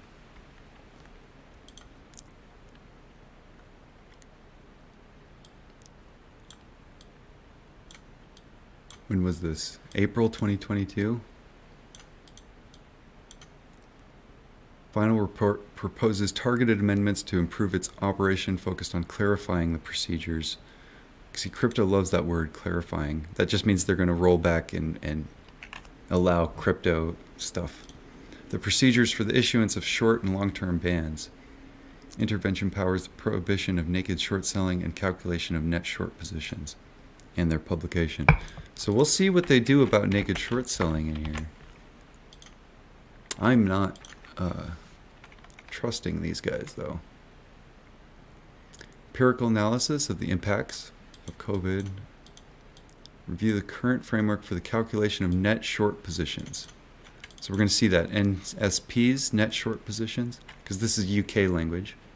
The list of exempted shares and the so-called locate rule to be met when short selling. In respect to this latter, it is proposed to enhance the existing rules about uncovered short sales by introducing record-keeping requirements and a degree of harmonization and sanctions, and assessing the framework for transparency and publication of NSPs, net short positions. It's going to probably come up a lot, right? Also considering the recent market events. I'll just post this just so we all know. Coffee. Cheers. If this is boring, start the video over. That's where all the exciting stuff. We're going to the boring stuff now.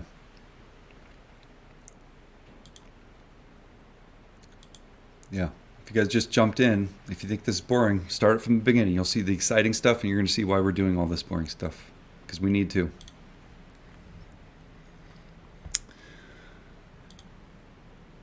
Now this is interesting. This is weird language though. In respect to this latter, in respect to this, it is proposed to enhance the existing rules. Enhance. So that's a fickle word. We'll see what that means. About uncovered short sales by introducing record-keeping requirements and degree of harmonization and sanctions. Okay, so we're going to see if they're actually making this better or not. Enhance doesn't really say anything to me. The assessment of this framework for transparent and publication of NSPs, net short positions, are considered the recent market events. Considering the recent market events.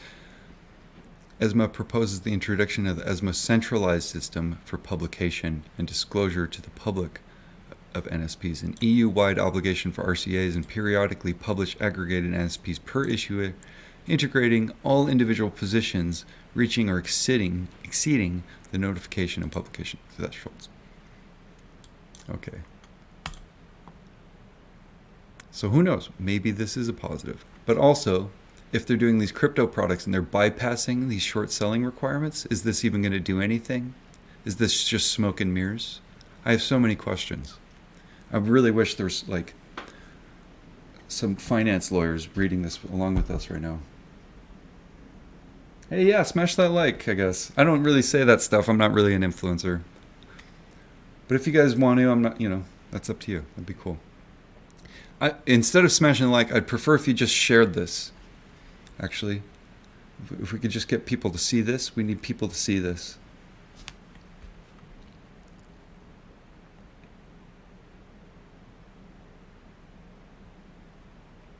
Okay. So here's the report on the short selling regulation.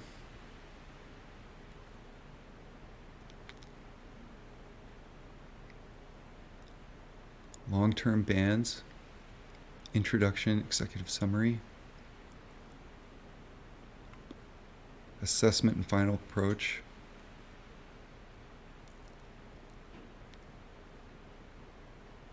feedback,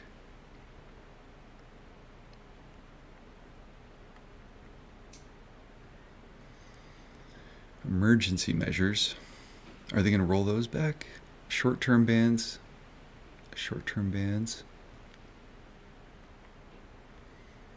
Review of SSR regarding the requirements for the calculation of NSPs. See, this is crazy. Currently, in the calculation of net short positions in shares, investors have to include long and short positions in all classes of shares issued by the listed company, common stock, preferred, saving, including positions held through any instruments listed in Annex 1, Part 1. Man, I really don't want to look that one up. So derivatives, depository receipts, etc. See, derivatives, these tokenized assets, preferred. However, instruments that relate to unissued shares capital like subscription rights are not included to the above mentioned list by virtue of the fact that they give a claim to shares that are not yet issued. What if I'm wrong? What if... No, he's relaxing rules. Okay. Let's keep going.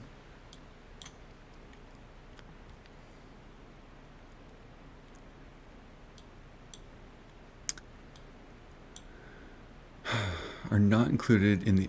However, instruments that relate to unissued share capital, like subscription rights, are not included in the above-mentioned list by virtue of the fact that they give a claim to shares that are not yet issued, while Article 3 of the SSR mentions instruments referring to the issued capital, share capital, or the purposes of the calculation. Hence, they are not considered to be with... So here we go. They're rolling back short reporting requirements. Okay? They're creating loopholes so they don't have to report shorts affecting the SSR rule here. And I'm not used to UK language, so we got to figure out what this means. Shares that are not yet issued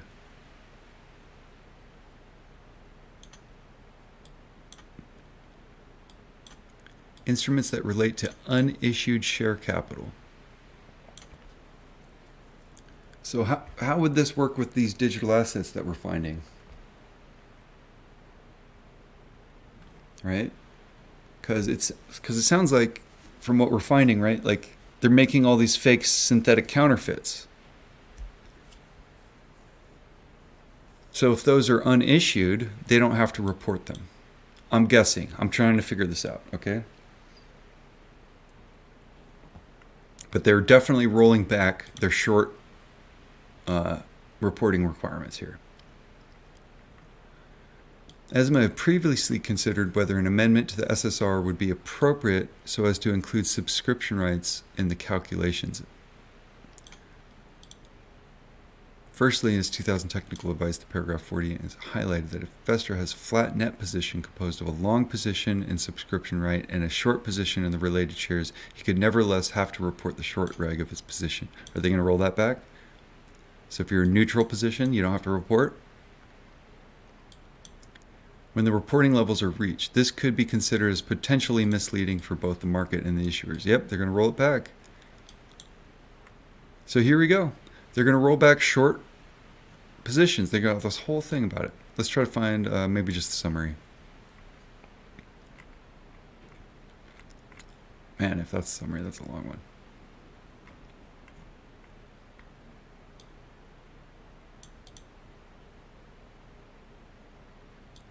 June. Enables national competent authorities to introduce restrictions aimed at tackling specific adverse circumstances that constitute a serious threat to market confidence. The assessment of the situation, the initiative, the specification of the measure are taken at a national level. ESMA is asked to provide an opinion on whether a national measure is necessary. To this end, ESMA considers the measure, its appropriateness, proportionate, and duration. Okay.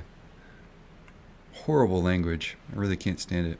This ESMA group might need to be checked out. European Securities and Market Authority. Okay.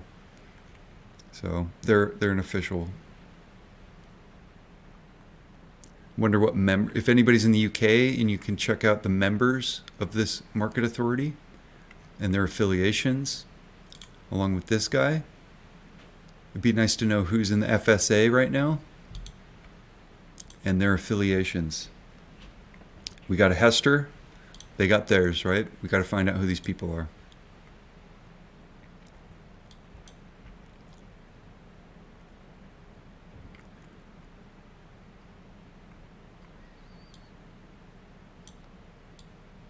So we just got to this one.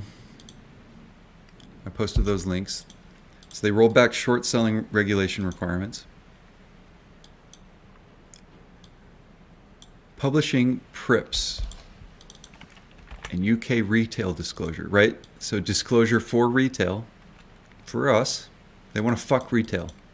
A consultation on a proposed alternative framework for retail disclosure in the UK. See? They don't want businesses to have to tell us what they're doing. They want to fuck us. This guy works for institutions. He's paid off. Following the repeal of the packaged retail and insurance-based investment products, Okay, is that what that means? Packaged retail and insurance-based investment products regulation. The new framework for the retail disclosures in the UK will work more effectively with the UK's dynamic capital markets and foster more informed retail investor participation. More informed retail investor participation.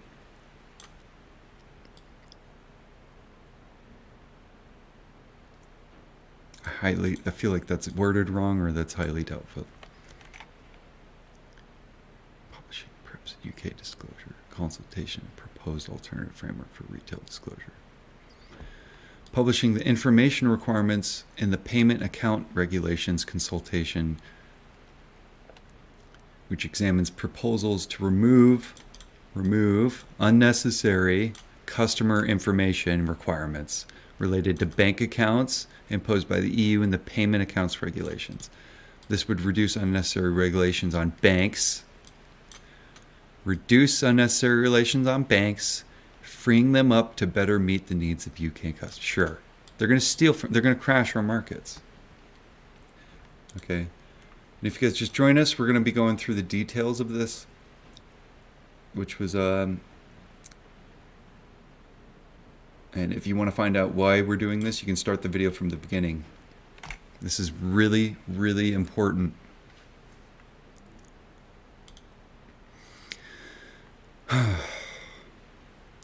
Updating banking regulation on the ring fencing regime.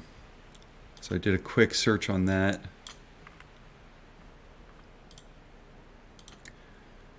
What is ring-fenced bank? New rules mean large UK banks must separate personal banking services, such as current savings accounts, from risk in other parts of businesses, such as complex wholesale and investment banking. This is called ring fencing. You guys reading this shit? I mean, seriously. This guy's a sadist. He's going to crash world markets because he's paid off. What a fucking psycho. So they're rolling this back. This is what they're doing. They're going to mix customer savings accounts with risks, with complex wholesale and investment banking. They're going to mix people's funds, retail's funds, savings accounts. They're going to mix people's savings accounts with this risk. Like, how fucking crazy is this, guys? We need to share this stuff. Please. This is really important. SEC just posted this. Maybe because of what we're doing here. Okay, so SEC's catching on. They modified this on the 8th. And the very next day, this fucker posts this on the 9th. This is extremely important. News outlets need to be talking about this. Everybody needs to be talking about this. They want you to... They got you angry and they got you talking about FINRA. Okay. Don't drink their Kool-Aid. Why would you want to remove regulators right now? Okay, this is war. They want to remove Gary. They want to remove anybody in their way right now. At least... give it a day and calm down and do some research and figure out what's going on here, okay? Before you do anything based on anger. You need to figure out what's going on here. This is insane. Everybody needs to talk about this. This is the 2008 financial crash times 10. We don't know how big this is. This could crash our world. This is my worry. This is everybody's worry. Is it reckless to be relaxing financial measures at the minute? Are you effectively sowing the seeds of the next financial crash? No, because we have learnt the lessons of that crash. We put in place some very important guardrails. Did you? Because it looks like you're rolling back regulatory reform that puts people's savings accounts with all these risky assets, dog shit wrapped in cat shit. Fucking let the Jenga pieces fall. This guy's a fucking psycho. Okay. Wow. Just wow. I can't believe we're uncovering this, guys. Like, really. Capital deduction of certain non-performing exposures held by banks. So they don't need as much capital for a margin call, right? This would allow PR to apply judgment-led approaches to address the adequacy of firms' provisionings for NPEs, help simplify the UK rulebook, and avoid the unnecessary of gold plating and prudential standards. Again, we're going to be seeing language in here by the FSA that I don't recognize some of this. Like, I don't know what gold plating is. You know, NPEs, non-performing exposures. So that means what? Like things sitting there, like those wrapped tokens that are just sitting there that they're able to use as collateral, and then they can print something on another chain and have exposure. Like, insane. Non-performing exposures, term regulatory, denote lending contracts or other counterparty exposures that are problematic in the sense of unexpectedly deviating from contractual cash flows due to counterparty behavior. This is fucking nuts. If you guys are watching any of my videos, I've been right this whole time, and we are now on a national level. Okay, now we are SEC's doing their job. We've reported this, and now SEC's clamping down hard. This is a big fuck you, sincerely, SEC. Hedgies are fuck. Next day, UK goes, we're going to help hedgies out. The world is fucked now. Okay, that's what we're uncovering here. It's wholesale market reforms. This is everything we care about, guys. This is some evil, bad shit going on. That's a absolute madness. And we've seen, and they did it before, and they're doing it again. This was 2008. We needed them. AIG bailout is not enough for the market in its entirety. Now we're talking about Morgan Stanley going under. If Morgan goes under, Goldman goes under. Where is it? Tonight, the AIG saga is that. We'll find it. It's in here. Absolutely nuts. There's a history of this. They gave us the fuck you face in 2008, let markets crash, and we're witnessing that all over again. Okay, it's just a pattern. It's nothing new. They did it in 2008, and they're doing it again. Okay, and I'll link this link if you guys want to check it out.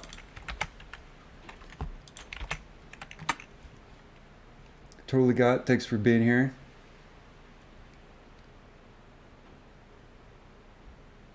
Yeah, please just share this everywhere. I'm kind of shadow banned from everything right now. Elon blocked me from Twitter. I can't post on Reddit. I can't post anywhere. That's why I'm doing this. And I don't even want to do these, but I have to because nobody's talking about this. So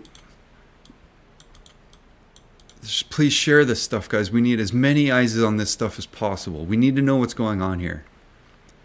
And if you want to know what, like, if you want to start this video from the beginning and see why we're doing this, but we're going to try to learn as much as possible now about what this means, because this is big. This is so very big. This is big. This is huge.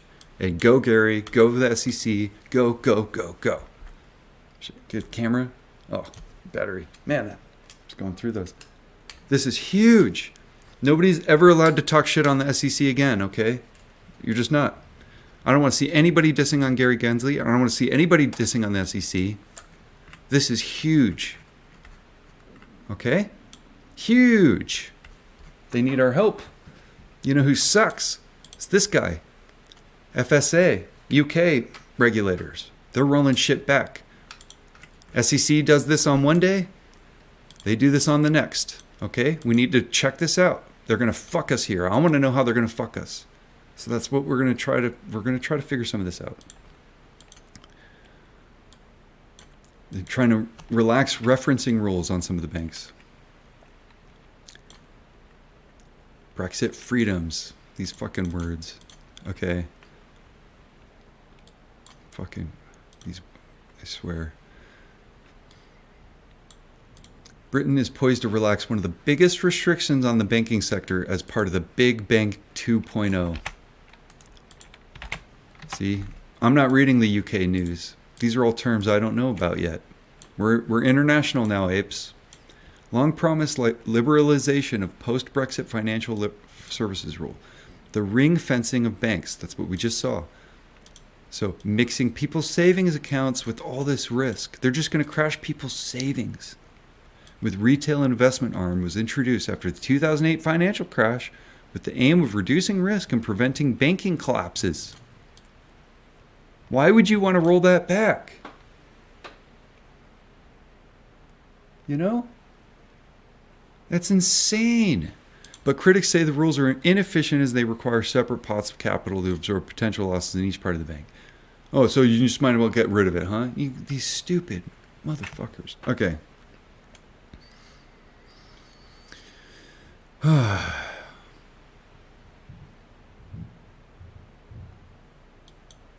Absolutely insane what we're witnessing right now. This is history in the works right here. Here we go. Here's some like official UK official stuff here. Draft legislation. Here is payment accounts regulations.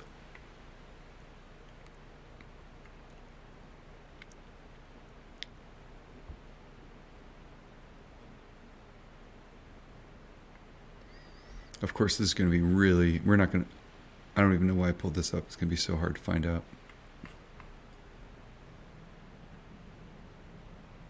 It's a draft, so it hasn't passed yet, right?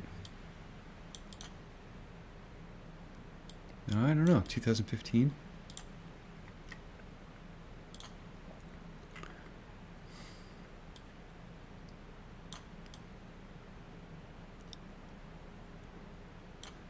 This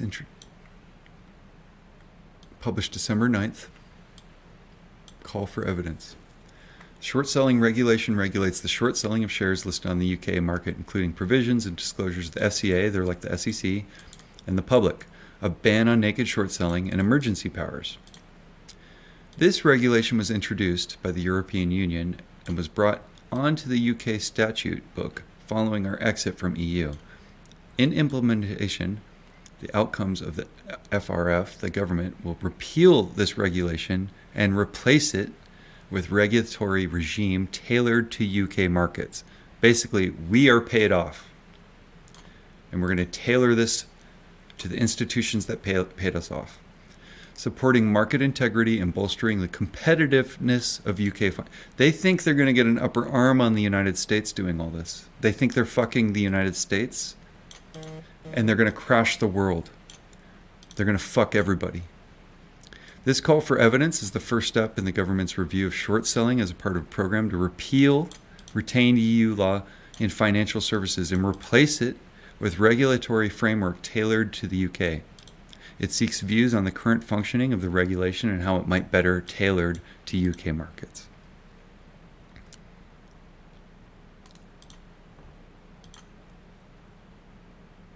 Here's another one, HM Treasury. Here you guys go.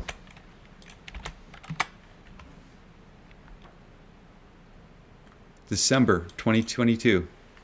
Okay, that was this week. They wrote this. HM Treasury. I'm not familiar with a lot of these agencies. We're in the UK now. It's the Government Economic and Finance Ministry maintaining control over public spending, setting the direction of the UK's. So that's like the Fed, right? I don't know. Setting the direction of the UK's economic policy and working to achieve strong and sustainable economic growth, right? So they're like their Fed. Okay, so this is their review.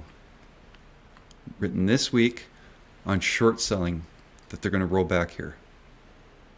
Forward introduction, short selling regulation, when and how to submit your responses. So it sounds like if you're in the UK, you can respond to this. And you should. We need to share this video. Everybody needs to jump on their asses. The UK's financial services sector is one of the most open, innovative, and dynamic in the world. I am proud that so many investors and businesses turn to UK markets to finance their business opportunities and investments. Short selling plays a healthy role in proper functioning of financial markets. That's thick. It provides essential liquidity to markets, which drives investments in British firms, emboldens economic growth, and helps ensure investors pay the right price when invest. Short selling also essential to enable investors to manage risk in their portfolios by hedging against their investments. No shit. This ensures investors can provide capital to firms which may otherwise struggle to find investments which encourage economic growth. Short selling regulation was one of the many regulations brought on the EQ statutory book. So that wasn't even that long ago, and they're already trying to roll this back. Absolutely insane. The government has taken powers for the financial services in the market bill to repeal EU law in a measured way that ensure regulation is shaped around the interests of the UK economy, aka banks are paying us off. They think they're going to get a bunch of money from this. They're introducing so much risk right now. This call for evidence is part of the government's work to take advantage of the UK's new freedoms outside of the EU. Building upon our historic strengths of United, the UK's position as one of the world's preeminent financial centers and supporting growth in the wider economy. They want to become a safe haven, and what they're doing is they're just going to introduce risk.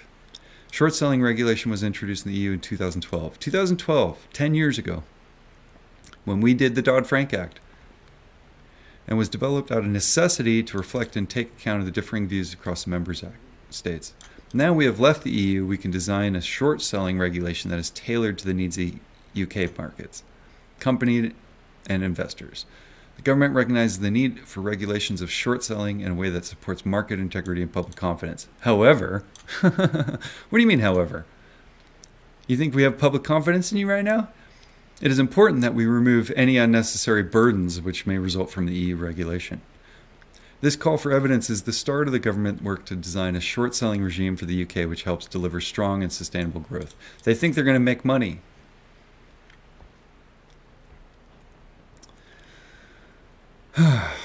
What is short selling, guys? Do we know it?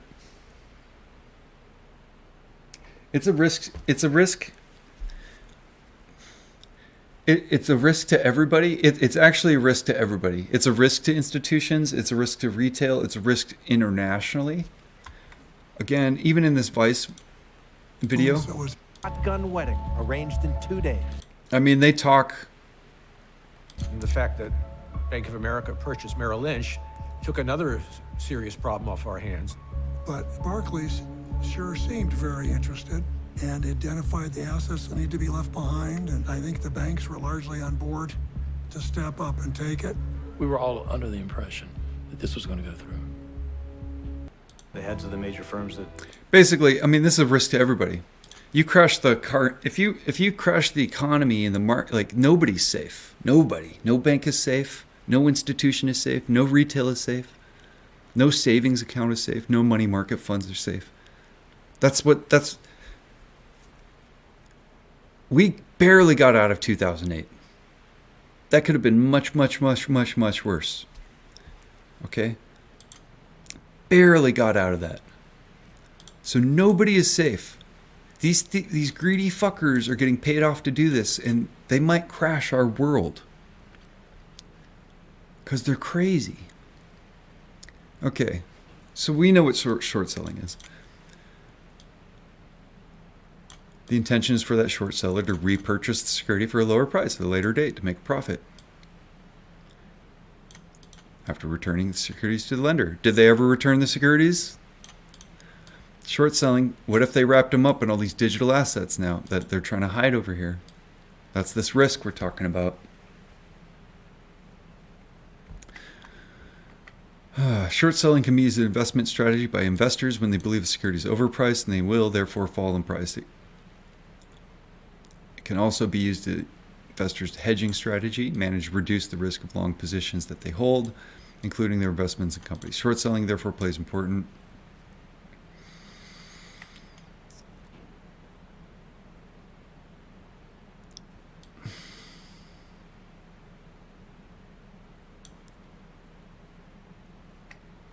Okay, let's see. By providing additional liquidity and blah, blah, blah, blah, blah.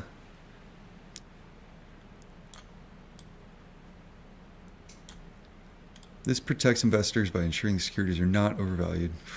Whatever.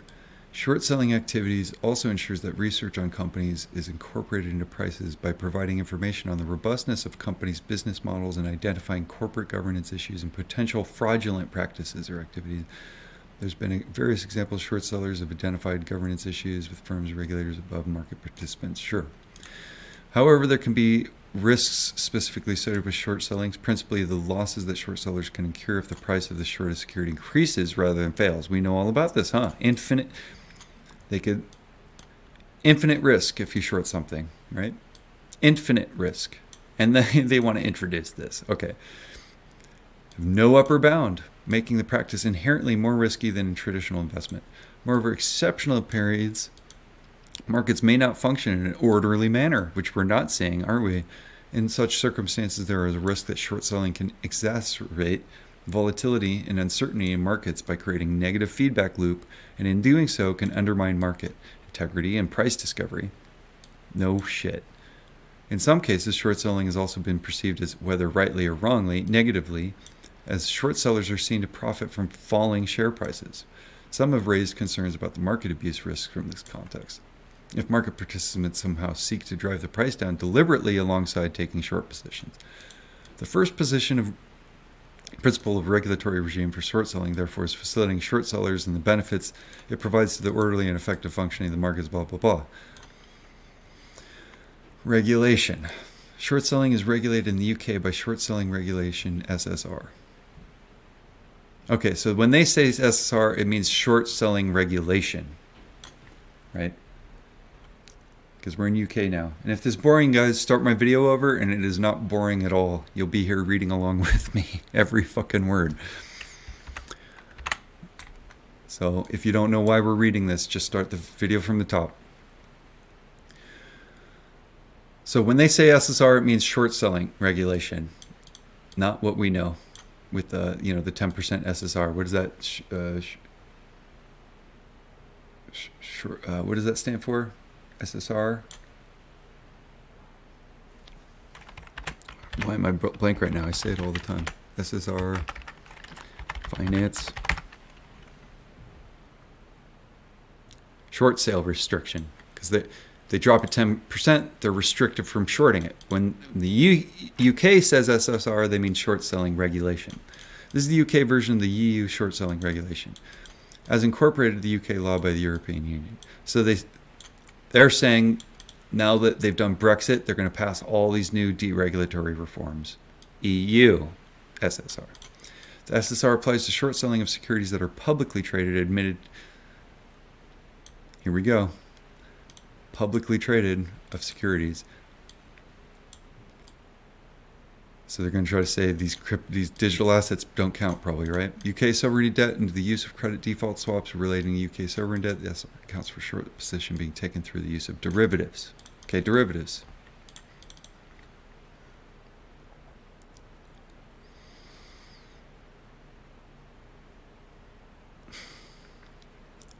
FSA introduced a temporary short selling ban on public disclosed regime for UK financial sector companies in 2008. So they banned short selling in 2008 because shit was just falling. FSA introduced a permanent public disclosure regime in 2010 for securities of a public traded company admitted subject rights issued to UK finance. The reporting threshold under this regime was 0.25 issues to the company. And this is boring for me too. This sucks. I didn't sign up to be a part of the UK. I didn't sign up to be a part of crypto. But they've taken our stock and they've hacked our stock market and they've wrapped it up in these crypto digital assets and they're sending it to the UK to bypass the SEC. SEC's figuring this out. SEC did this on the 8th.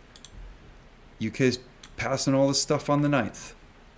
So now we got to read up. Now I got to learn what's going on in crypto. Now I got to learn what's going on in the UK. All because I bought stock. Because these guys are assholes.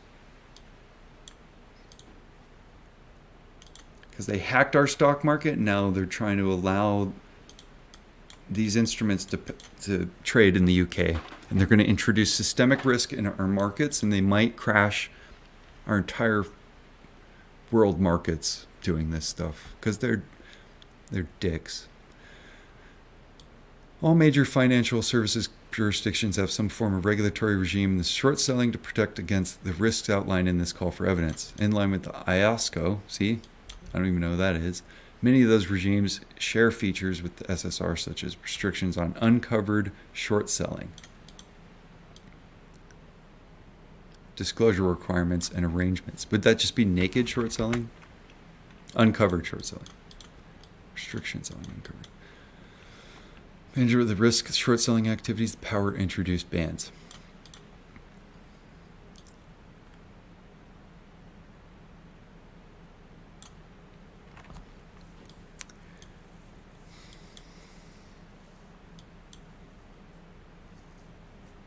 How long is this? I mean, they write this just so we won't read it. So we kind of have to. You know, there's a reason why this sucks to read. They don't want us to read this shit. Under this model of regulation, financial services regulatory are generally responsible for making the detailed regulatory requirements that applies to firms operating within the framework established by the government and the Parliament. The FRF review, see there's another one, concluded that the UK should establish a comprehensive FSMA model of financial service regulations. Financial Services Markets Bill, which is what they're passing, which is currently before Parliament. So put some pressure on Parliament. Do not pass this shit. If you're out there, put some fucking pressure. This is bad, bad stuff. Seize the opportunities of EU exit, tailoring financial services regulation to UK markets to bolster the competitiveness of UK as a global financial center and delivering better outcomes for customers. They think that they're going to compete with the United States. They think they're going to fuck the United States. They're going to fuck everybody. They're going to crash themselves. They're going to crash the whole world. Like, they're so fucking... This guy's such a fucking idiot. And look, like, who is this guy? Jeremy Cunt. Who is this guy? How much is this guy worth? Jeremy, why is a musician... Right? I play synthesizers and drum machines. That's what I do. Why am I making videos like this? Why am I calling guys like this guy out? Okay, he's getting paid more than me. You know what I mean? Fuck that guy. Why am I'm a musician. And I have to tell this guy that he's going to add systemic risk and crash our markets? And he's getting paid to protect the markets and protect the citizens of his country. He's getting paid.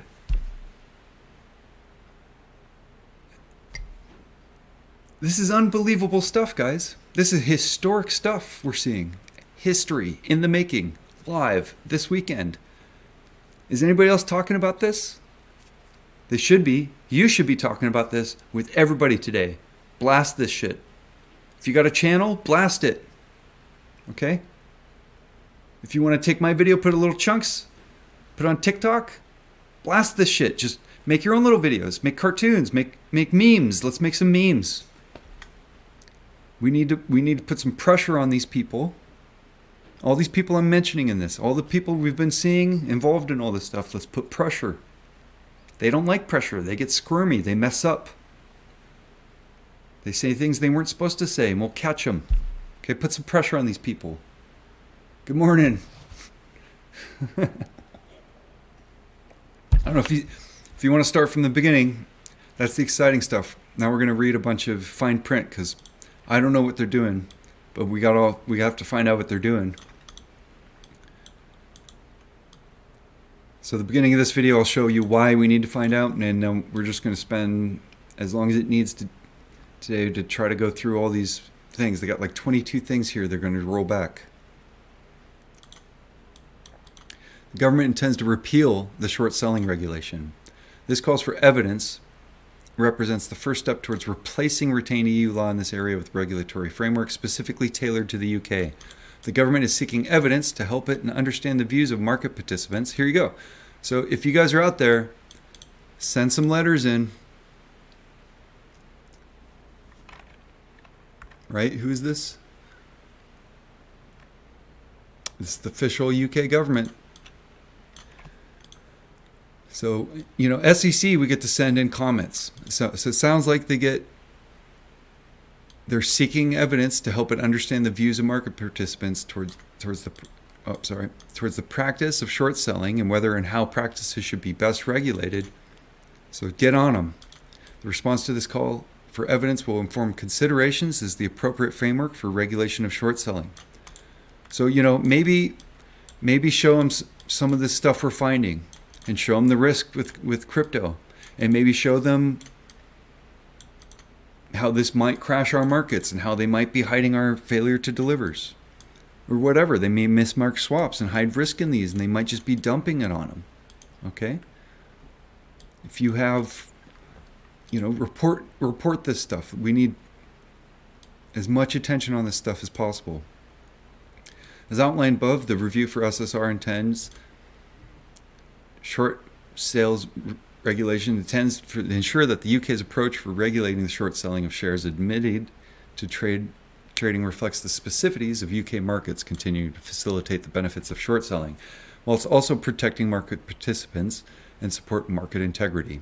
So that's what they're threatening right now. They're going to roll this back and they're going to threaten market participants. They're going to threaten market integrity. This call for evidence does not explore other provisions in the SSR, including the short selling regime for UK sovereign debt and UK sovereign credit default swaps, which the government will consider later as part of the process to repeal, roll back, retain the EU law in this area and replace it with regulatory framework tailored to the UK. So they want to roll this stuff back. It's insane. The government is also seeking to understand further where the firms find the requirements under the SSR interact with the requirements under the other regulations, such as the market abuse regulation. So here we go. This is all UK regulator. I don't know any of this stuff yet. I know SEC stuff. Central Securities Depository Regulation, Securities Finance Transactions Regulatory, and the Markets and Financial Instruments Framework. MFID. Now, isn't that part of the too big to fail?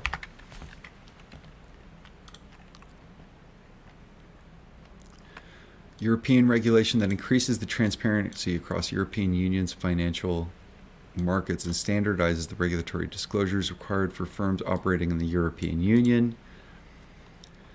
MIFID implemented new measures such as pre- and post-trade transparency requirements set out standards of conduct followed financial firms. Focuses on stock, but not digital assets. This directive, drafted in 2004, has been forced across the European Union since 2007. It was replaced by MFID 2 in 2018. Okay, so now we got to look at this one. Jesus Christ, I can't tell you.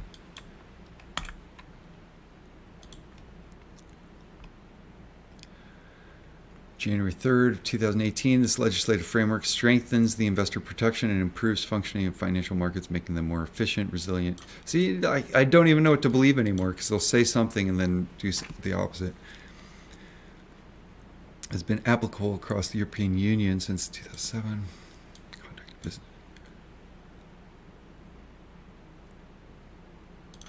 Authorization requirements for regulated markets. But they don't say if it's more or less. They just say it has to do with that.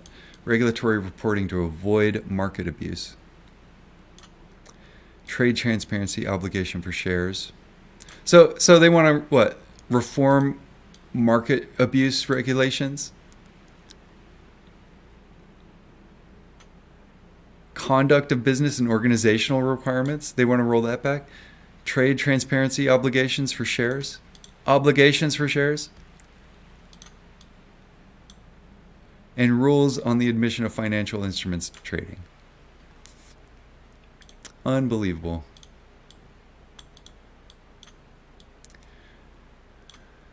The government welcomes views from the UK's short-selling regime from all interested stakeholders, including but not limited to investors, issuers, security lenders, trading. You know they're going to hear from all the security lenders because they want to use these digital assets to tuck all this risk up. So you guys as investors need to write your government right now and tell them how fucked up this is. Okay, they issued this week. Okay, they issued this week. And this guy does this on the 9th. So this is our chance. This, where's our apes in the UK? Write your government and tell them how fucked up this is, that they want to roll back all this stuff. Okay, I don't know what's passed yet or not. We're going to try to figure out what's happening because this is all news to me. SEC, Gary Gensler, badass. Look, this is the most amazing thing I've seen. This says, hedgies are fuck, sincerely, SEC. It is absolutely amazing what this is right here. Okay, now here's the link again. It's in the description, but here's the link. Okay, sorry, I haven't been reading the comments, guys. You don't need to free me. I don't want to be on Twitter. He permanently banned me. I don't want to be a part of Twitter. I don't want to be a part of that. So my rule is, like, this is capitalism. Like, to me, like, free markets means, like, we get to choose who we want to do business with, right? And that's my problem with all this. Like, I didn't choose to do business with crypto. Crypto's risky. And they hacked our stock market, and now our stock, now I have to learn about crypto. Okay, so I didn't choose to do business with crypto, and now I am. I didn't choose to do business with the UK, and now I am, because of this crypto hack. Okay? So to me, like Elon Musk, I don't like to do business with bad business.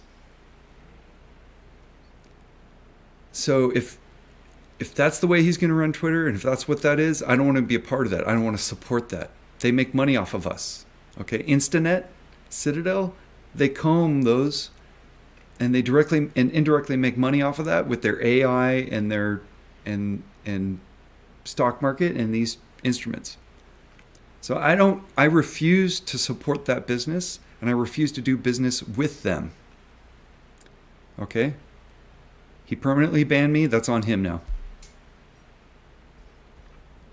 So I don't want to go back there. You guys don't need to. You don't need to ask him because I'm not coming back.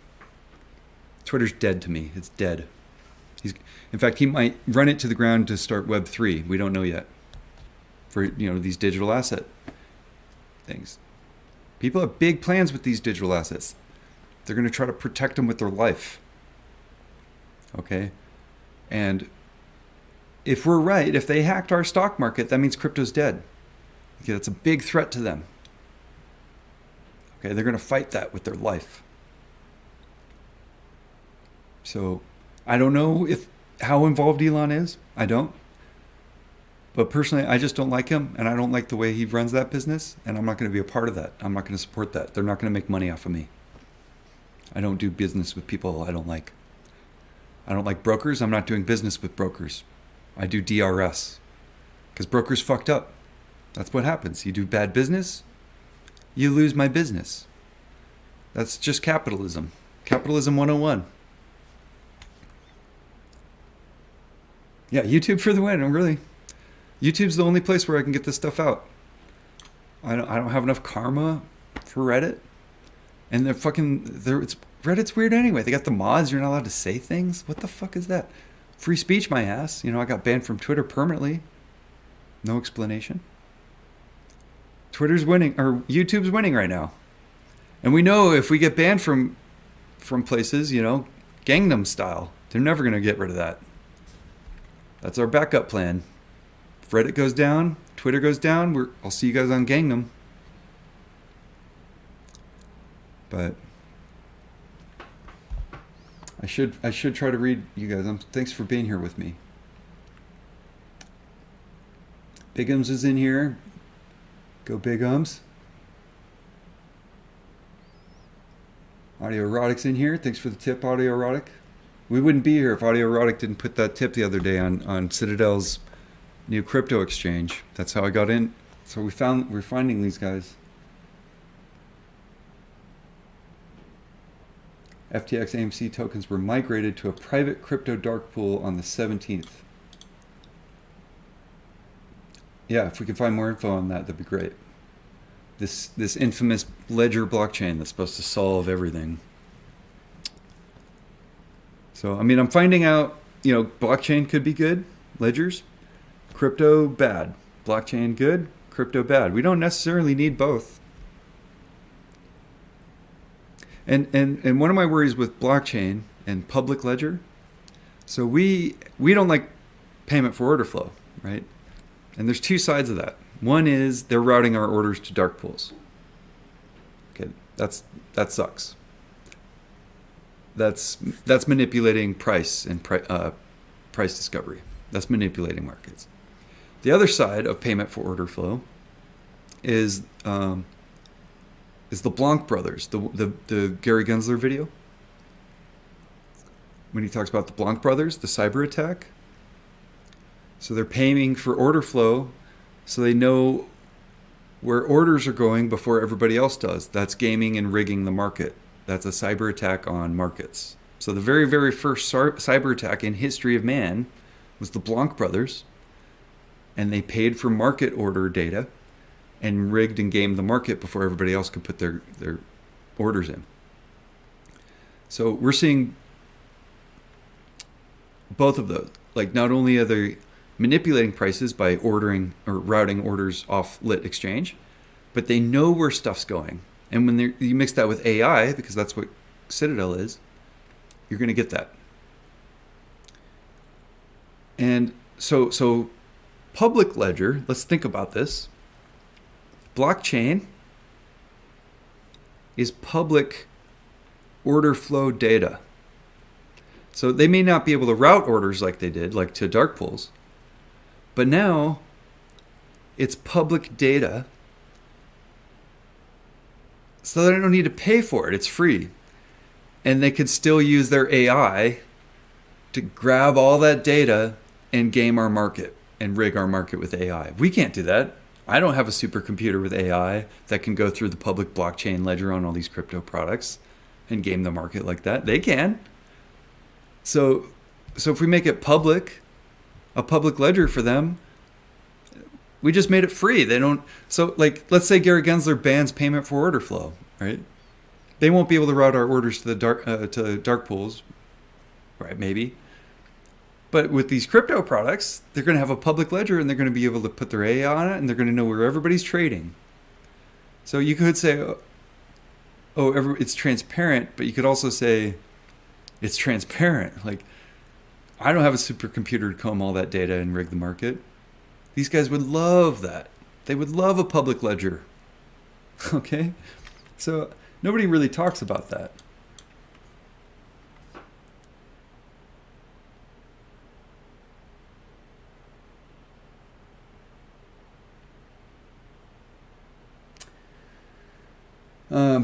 That's my opinion. So I don't really like crypto or blockchain personally, and that's my reason. Crypto for the obvious reasons: crime. Blockchain, they're saying we're going to catch bad guys, but we've been looking at blockchain all month, and it's just a bunch of anonymous numbers. How are we supposed to catch bad guys? Sounds like we're just giving them a tool to comb our order flow data.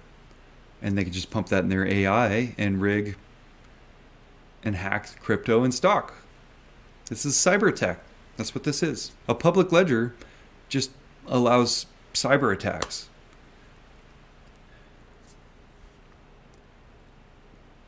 So, crazy stuff. And if you just got here, the big news that everybody needs to be talking about, because everybody's drinking Kool-Aid on stuff that doesn't matter right now, is this. Sample letter to companies regarding recent developments in crypto assets. SEC. Drafted on December 8th. Huge. This is it. This is endgame shit. Endgame right here. This is people are getting arrested. This is our markets, we got to save.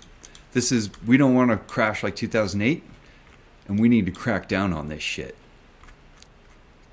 Awesome. Gary Gensler's a badass. SEC's badass. Go SEC. Go, go, go. Now, they did this on December 8th. The next day, this fuck, on December 9th, at the UK, because we know they're bypassing SEC and hiding from the SEC in the UK. So what is the UK doing? The next day, they're rolling back regulations to help them out. This guy. Regardless of the risk, he could crash the whole world. Is it reckless to be relaxing financial measures at the minute? Are you effectively sowing the seeds of the next financial crash? No, because we have learnt. I don't know. Is there risk in these products, guys? Have we learned that there's potentially? Is there potentially quadrillions of digital assets of risk in these products that he's trying to cater for right now and roll back regulations that could cause another crash for? Is there risk? Because it sounds like we've uncovered that there's massive systemic risk, and it looks like this guy is trying to roll back regulations a day after the SEC is catching on.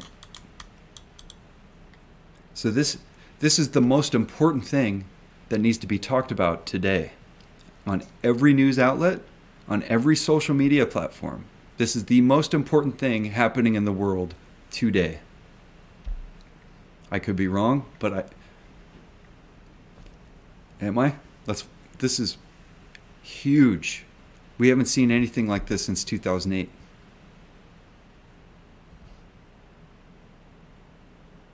Yeah, this is bigger than us guys now. This is bigger than AMC and GameStop now. We called this. Instead of fucking paying us, we said they'd rather just crash the whole world. Well, no, we thought they would just crash our country. But it turns out we caught them hiding all this shit in the UK, and now the UK is trying to help them, and now...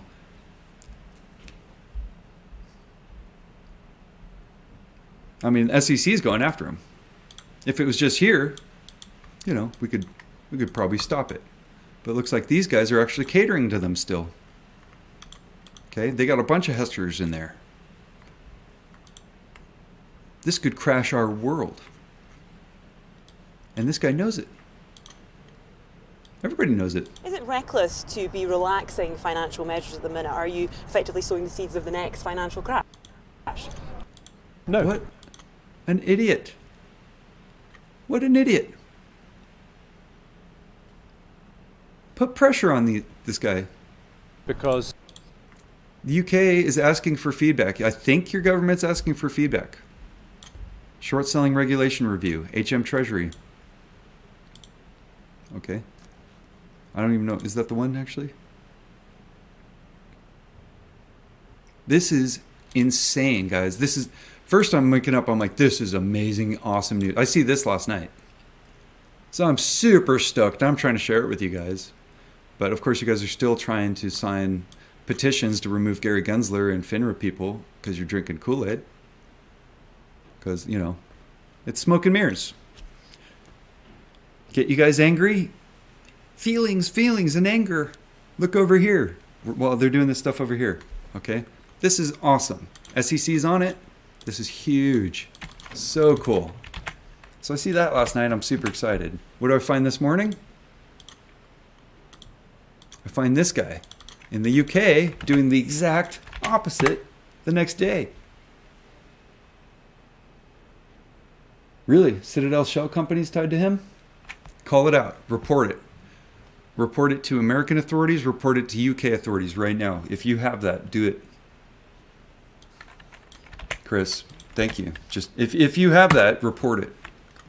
If you guys find any evidence on this stuff, report it to your authorities. Okay, we need to protect ourselves right now. Okay, if this is risk, we need to. And I'm not saying like we don't need to leave your house. Okay, this is a non-violent situation. This is finance and politics. We get the right people. This is how stuff works. We can be calm, collected, bring a valid argument, show proof and evidence. There are people worried about this. There is risk here. SEC knows. Reporters know. We know. Okay? So if we're finding evidence on these guys, if he has connections to Citadel, American regulators, and possibly Homeland Security, anybody, their UK Homeland Security, their regulators, report that stuff. If you see any connections, we need to report. Okay, this is bad stuff.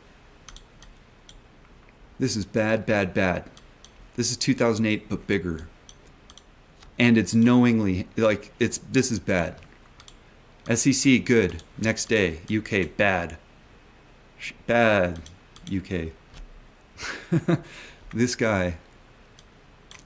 Every news agency, and we know who owns the news agencies now. Wall Street is taken over our news agencies for the last 20 years. They've shut down all of our local papers over the last 20 years. Okay, Wall Street has.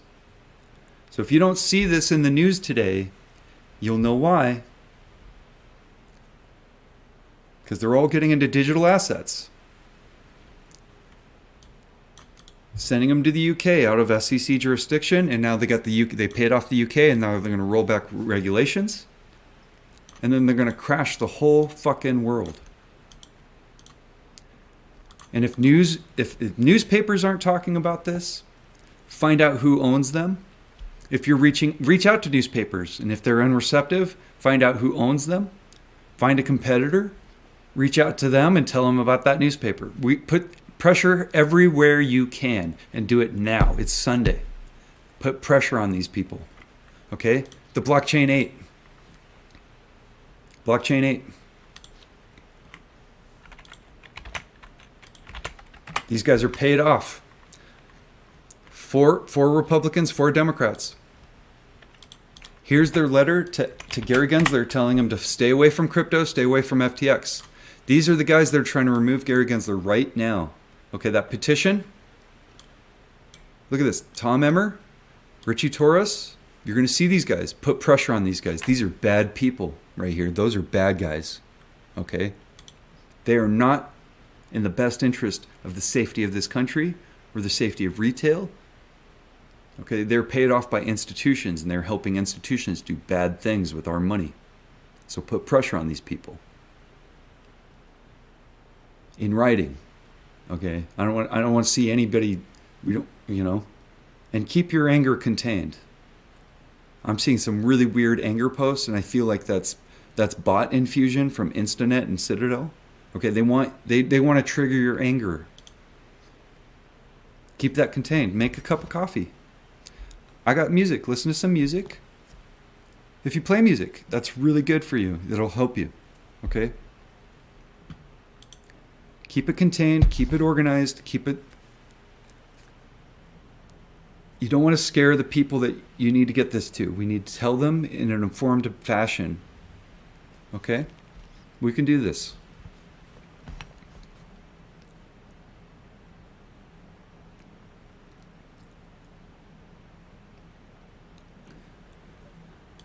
So,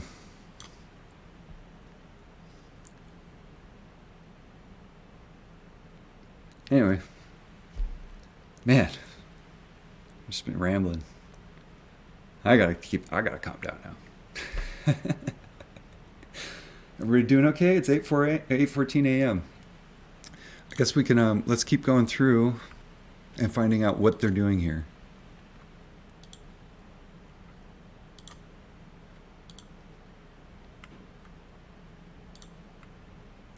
Here's the actual bill. Is this passed? Or it was introduced on July. So if this hasn't passed yet, you guys need to put pressure on your legislators.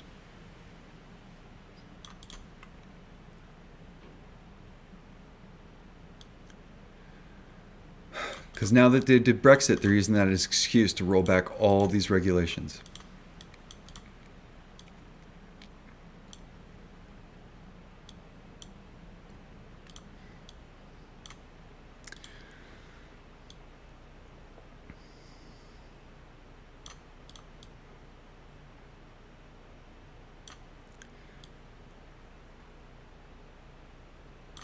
more nimble approach by expert regulators.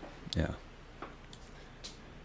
FSM bill implements government policy establishing comprehensive FSMA model for financial service regulation.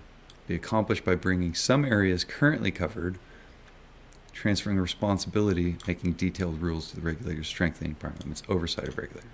So they're basically hijacking regulatory authority. And they're going to roll back regulations with this hijacking effort. Okay. That's what this says to me.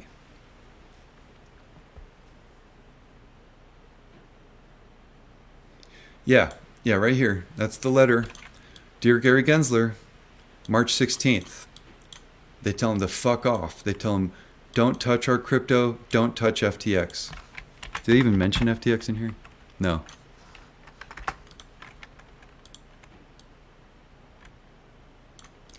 And these are the same guys trying to remove him. These are the same guys that said he didn't do enough when they were the ones telling him not to do anything. They didn't want him touching crypto. And then when FTX happened, they're like, look, he didn't do his job. Be angry at Gary. You know, they feed off your emotions. That's Kool-Aid shit. But guess what? We have it in writing. It's in writing. They signed it.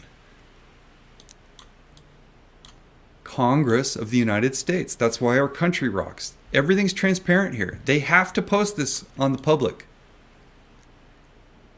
That's why our country rocks. This is public information. They could lie. These guys are lying out their teeth, right? He's lying. He's lying. They're all fucking liars. Because that's what they do. They lie. But at some point, they're lies. Like we can, because they have to publicly disclose this information, we get to call them out on their lies. Here's their letter to Gary Gensler. Right? I mean, they actually did this because they are doing things. So this is them doing things. And then they turn around to us and they lie to us. But then we get to go, hey, this is on the public. This is public data here. And we get to call you out on your lies. And we get to hold you accountable. And therefore, we're not going to drink your Kool-Aid. Okay? In fact, I won't believe anything these fuckers ever say ever again. Ever. Get them out. Just don't vote for them. Call them out. Don't let these guys around any legislative regulatory reform ever. Don't even let them close to this stuff. Report them. I don't know, whoever you want to. If you're in their state, fucking put that pressure on. Run against them. Run against them. If they're in your state, just run against them. Call them out on this shit. You'll win. Maybe you'll win. That's why your country rocks. You get to do this. You can do that. You go, you know what?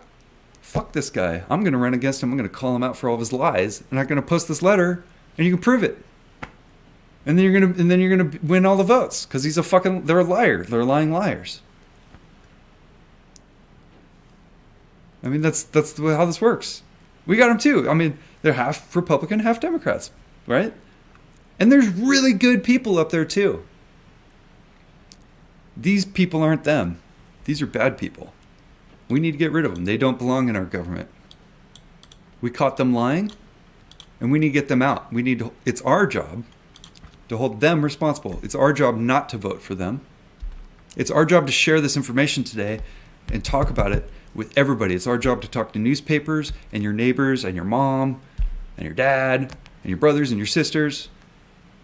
Go to the bar, talk about this stuff. Everybody needs to be talking about what's going on here. SEC is on it. SEC is going after crypto. They're going to have to report all this stuff. Hedgies are fucked. Sincerely, SEC. Okay? Next day, UK is rolling back regulations. They're saying, fuck you, world. Fuck you, United States. They're paying me. I'm going to make some money. We'll crash economies.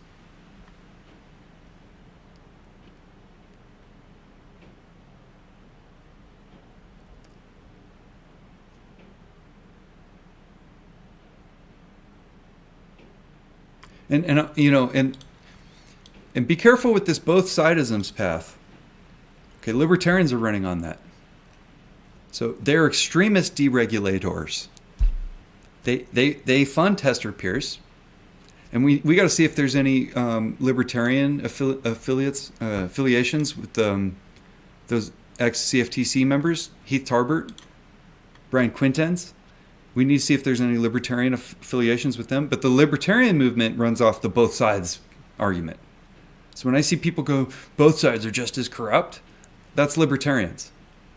Okay, that means that's a win for libertarians, and that's not what we want. That's Hester Pierce. Okay? There's good Republicans and there's good Democrats. So we're finding them, and we're going to put pressure accordingly, and we're going to vote accordingly. We get to find data, just like stock. It's an informed decision. We get to look at information as Americans. We get to talk about it without being threatened, without being blocked from our government. Elon can ban me from Twitter. It's a private company. He can do whatever he wants. That's not the government. So that's not a real free speech issue. I can't actually sue him for banning me from Twitter because it's actually not a free speech issue. It's a private company. They can do whatever they want. If the government banned me for talking about this stuff, that's a free speech issue.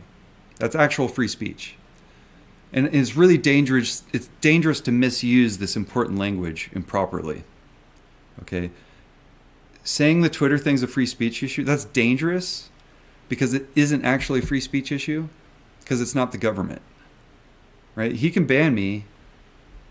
I can't do anything. He's totally within their right to ban me. They don't need a reason. I don't have a reason. They never gave me one. They can do that because it's not actually a free speech issue. Okay? So, now if the government came out and like blocked these videos, right, that may be a free speech issue. Depending. If I'm wrong, this could be a risk, right? Not this video. This is a good video. But we need to talk about this stuff. We need to share this with what the SEC is doing. This is huge. This is a big win for us. This is a giant major. This is what we've been begging for. This is final endgame shit. This is people are going to prison shit right here. When SEC passes this, people will go to prison. So what does the UK do? They try to do rollbacks to try to protect people from going to prison. And they're saying, come here, do business here. Give us money. We don't care about the risk. This guy thinks he's going to crush the United States. But he's going to crush the whole world. Because he's a fucking psychopath. Is it? And again, like, vote for good people. Vote for somebody trying to make the world better. Stop voting for people trying to hurt other people. Like, this guy's just trying to hurt us. And he's going to hurt everybody. So, ill intentions in positions of power hurts everybody. Like, we don't want to hurt people. Right? We're doing this because we want to help people and we want to protect people and we want to protect our countries and our finance and our wealth. Like, we want to help things, right? So hurting people just means more hurting people, and that's just like then people get hurt and then like everybody's hurt and that sucks. So like this guy's doing this because he thinks he's going to hurt the United States and the UK is going to be on top. So he thinks this is like a chess move. Right? He's getting paid off. He doesn't care. He'll be fine either way. But he may crash the United States. He may crash his country. He may crash the entire world economy. Why? Because he wanted to like hurt somebody? That's not the right reasons to vote for people into positions of power.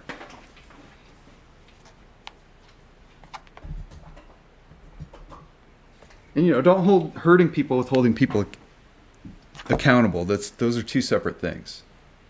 If somebody does something bad, they need to be held accountable. If somebody's maliciously trying to hurt things, that's different.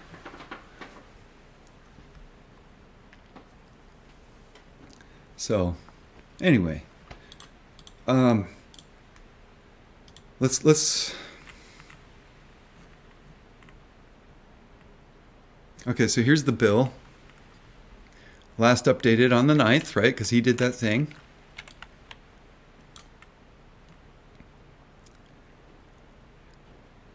See, this is the report. So it looks like they're compromised. That's like their Fed. But that's this guy and this, they're sponsoring it. And I'm not used to this. This is the UK Parliament. And I don't really know how the UK government works. I'm really familiar with how the US government is structured and organized. I'm really not educated in UK regulators or the UK government structure. So we really need some people looking at this stuff because we're international now, apes.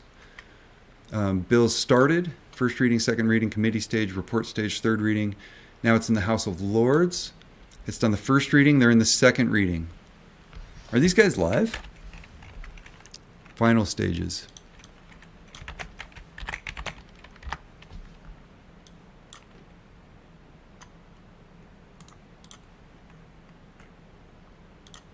Do they live stream this stuff?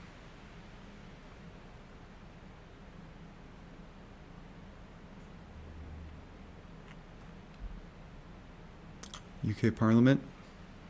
Again, YouTube for the win, right?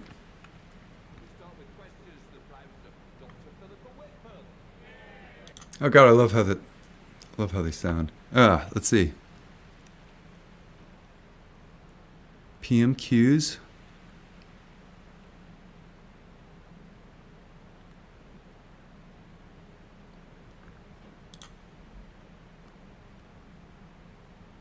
Four days ago, 5 days ago. Okay. If anybody knows if there's like a live stream, we should probably be paying attention to that.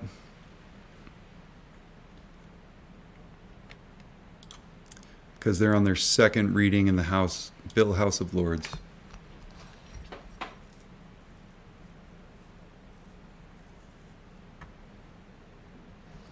Okay. So if you guys can put pressure, I don't know how it works there with your government. If you can put pressure on your government, put that pressure on. This is some nasty, nasty stuff. They might crash, and it's in their best interest. Nobody, like, I don't care how much they're paid off. Like, nobody wants to crash their own country. I wouldn't, I mean, I don't know. There's some sadistic fucks out there right now, but thinking you're going to kick somebody in the balls to crash your own country and the world economy isn't a good reason to kick somebody in the balls. Reckless to be relaxing financial. I want to find. We got to keep going through this. Reforming the securitization regulation. So what is that? The securitization of securities. Third-party verification entities to assist issuers and investors in assessing the compliance of securitization. So how does that relate to digital assets?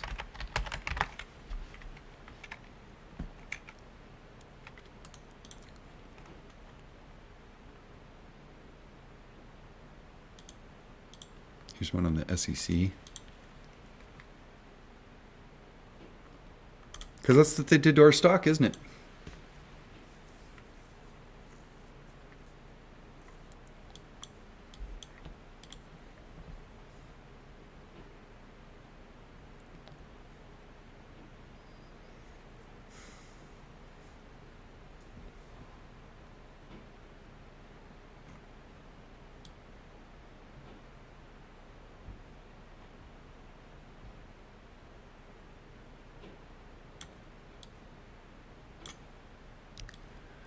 Consider determining whether a digital asset may no longer be a security. These factors are not intended. See, and this is such bullshit. They just keep on doing this like juggling act of who gets authority. And you know what? Like somebody just needs to put the hammer down and go like, we both have authority, and if either one of us sees some shit, we're going out. You know, like none of this like. I mean, basically, when you do this stuff, they're creating loopholes. When they say SEC doesn't have regulatory authority over commodity like Ethereum and Bitcoin, Well, we found all these wrapped assets on Ethereum and Bitcoin, so they just bypassed SEC authority, right? But what are they doing with these assets? They're tokenization of our securities.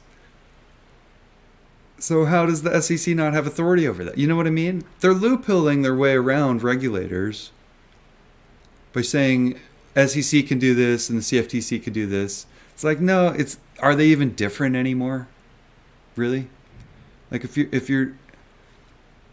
you're hacking our securities with these commodity products, are they different anymore? So I really don't like this language where they talk about who gets to play, like who gets to have authority over. It's like, you know what? That's people trying to fight over power of who's going to help institutions. That's what that says to me. No, they're not trying to actually protect the country or do anything good. They're fighting over power. And it's kind of over that. So FTX might change some of that. It looks like, you know, the language is saying CFTC and SEC is going to be working together, and if people think they're going to bypass one or the other, they got something else coming. And that's what we're witnessing. In fact, I wonder if the CFTC is doing anything.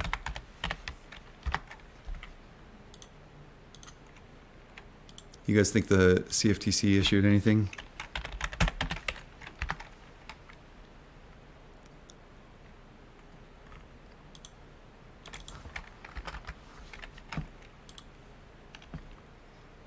And isn't there like, yeah.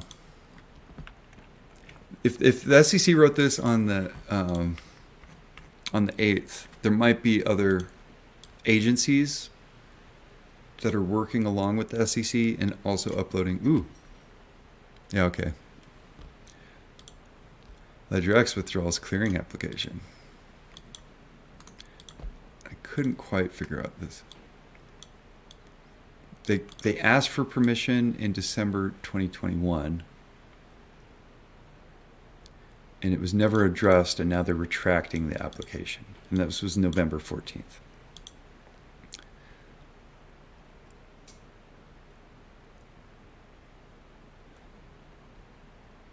December 7th.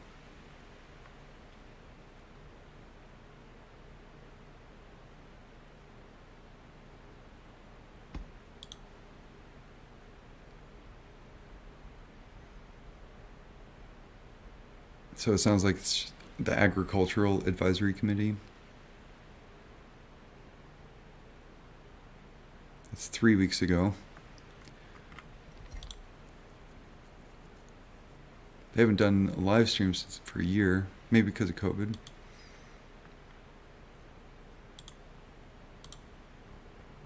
So I doubt this is related to crypto, right?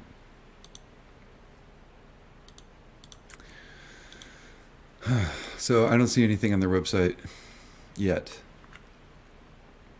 which is so funny because in that July 23rd video, Berkovitz is like, we used to be the leading regulator. We used to be faster than SEC. Not anymore. SEC is like a little, if this is a horse race, the SEC is doing a lot more than the CFTC these days, aren't they? CFTC's kind of been a crypto safe haven. Then again, you know, Hester's been a safe haven for them too. Wyoming, you know. Senator Loomis, Wyoming. We could read some of that stuff too.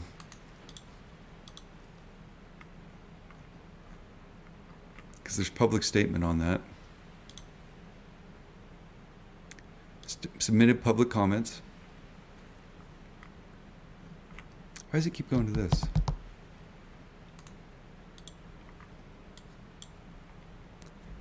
Staff statement. And this was November 2020. So this was under Trump's appointees before Gary Gensler. So of course they would allow this for Wyoming.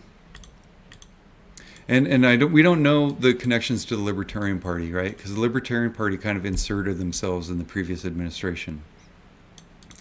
So you really, we ought to figure out who these people are. But Fidelity chimed in on this, January 22nd of 2021. That's an interesting date. January 22nd.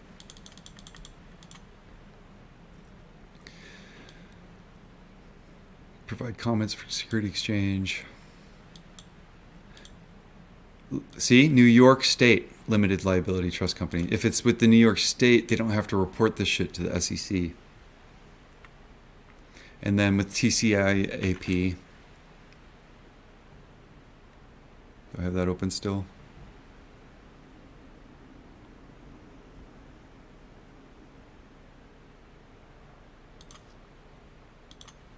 Right here. These guys own Instinet. Instinet works with Citadel. They are bots. They comb our social media and they infiltrate our social media with bots. So this company bought Instinet, who's under that lawsuit now, that spoofing lawsuit. Okay, and they're working with Fidelity for digital assets. They got FCA approval on the 2nd. So that means Fidelity can tokenize digital assets, send it to TCIAP, to their UK branch, bypass SEC. In the States, they use their New York trust company, so they don't have to report to SEC. You see, all of this stuff is just wormholey ways to bypass the SEC. We have laws on this stuff, but they wormhole their way all around it because they know what they're doing is wrong. And they're on the hot seat now. It's in here. They have to report this shit. Fidelity's in the hot seat right now.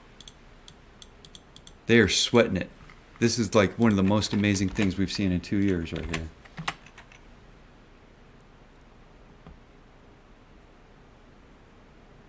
You guys are blowing up my comments. I'm not even reading it. You just chatting away over here?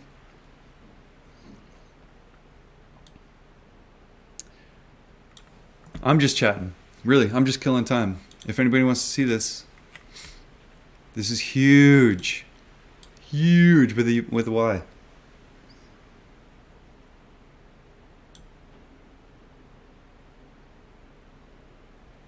Yep. Exactly. And then Wyoming's a safe haven. I guess New York's a safe haven, and maybe Jersey. Well, Wyoming opened the floodgates, right? So now it's on a per state basis, maybe. States' rights, states' rights. Again, libertarians, man. They'll hit you with feelings and anger, but really it's all about money. Just follow the money. People, they know people, like humans react off of feelings. That's how they always fuck retail. Feelings. They don't think we're going to read this stuff. But we got to finish reading this, right? Overhauling UK's regulation prospectus. Let's just go down this list. And then I'm gonna let this video not be 8 hours. Let's go through this list, and then we're gonna take a break. Reforming the ring fencing regime for banks. That's a big one. This is all UK regulation stuff, and this is what they're rolling back a day after the SEC issued this draft. So SEC is like going after these guys like in a good, big fucking way. World-changing way. And these guys are rolling back all of this stuff. So night and day and night, right here. Reforming the ring fencing regime, issuing new remit letters. International competitiveness. They think they're going to compete. They don't think they're going to crash their own market. They think they're going to come out ahead. And they might, but like they'd rather just take down the whole world economy to do it. Like that's sadism. That's sadopopulism. Publishing a plan repealing the reforming EU law using powers with the FSM bill, building a smarter regulatory framework. Sure, smarter. Smart contracts? If it's not broken, why you gotta fix it, huh? Overhauling the UK's regulation of prospectuses. Reforming the securitization regulation. Right? Securitizing. I can't even say that. They're tokenizing our securities. repealing the package retail and insurance-based investment protocols, regulation and consulting on new direction of retail disclosure. It's like they're rolling back disclosure that they even have to tell us. They get to hide more crime, and they don't have to tell us. Here, they're saying, you got to fucking tell us. You got to tell retail, you got to tell everybody.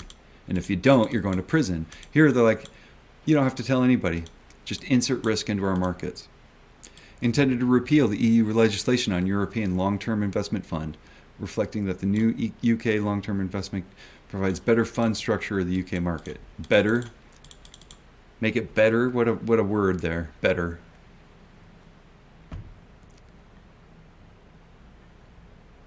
Quality rhetoric right there. I don't know if you guys have ever read that book. Zen in the Art of Motorcycle Maintenance. Better. That's some rhetoric. Launching a call for evidence on the reforming the short selling regulation. And they're rolling back their short selling regulations. Reporting requirements, all of it. And we looked into that. There you go. They're hiding short FTDs. You know? Reporting requirements on digital assets? Nah. You can short all you want. Draft statutory instrument demonstrate how the new powers being taken forward, the FSM bill, will be used to ensure that FCA has sufficient rulemaking powers over its retained. So they want to retain power. We're going to see that with Wyoming. She wants to pass regulatory bills. She wants regulatory power. Right? FCA just gave Fidelity permission on the 2nd, pending FCA approval. That was the 2nd.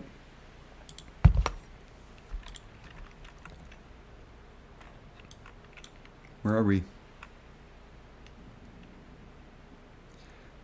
Consulting on removing burdensome customer information requirements. These companies are worth trillions, and it's burdensome for them to have to write a fucking tell us what they're doing with our money. Bullshit. They can't even say it's taking up paper because everything's digital now. Burdensome. It's all automated. Burdensome. They're rolling back regulations. Welcome to the PRA consultation on removing rules for the capital deduction on certain non-performing exposures held by banks. Non-performing exposures. What do they do with our assets? They wrapped them in wrapped Ethereum, and they just sit there, non-performing, and then they can make duplicates on any other chain. They can make synthetics on any other chain, and have exposure to the underlyings. They won't have to report. Remove the rules for capital deduction. So even capital requirements for margin calls.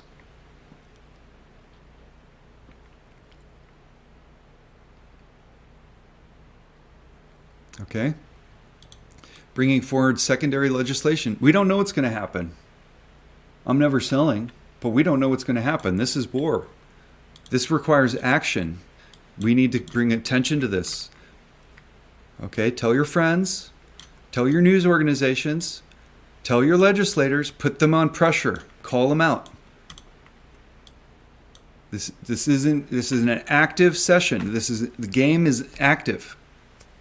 Okay? The game isn't over yet. We don't know what's going to happen. We're part of this now. This is bigger than us now. This is international now. We need to be active. We need to share this information everywhere we can. SEC's doing really cool things right here. This is what we wanted.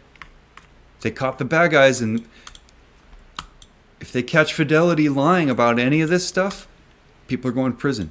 Citadel. If Citadel's lying about any of this stuff, going to prison. So what is UK trying to do? They're helping them hide this shit.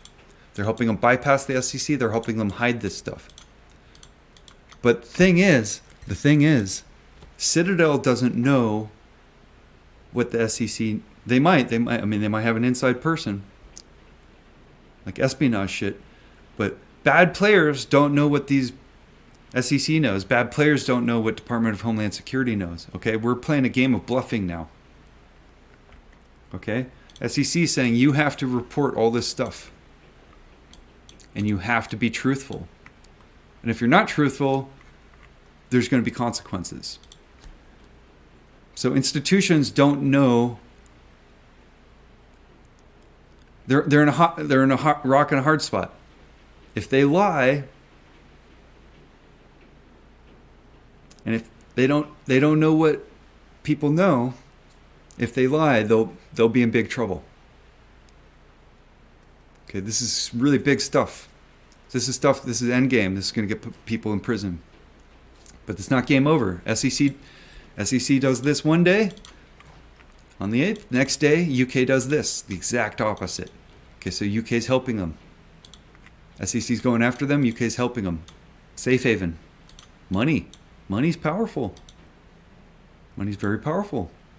That's a greedy motherfucker right there. That is a greedy fucking paid off motherfucker.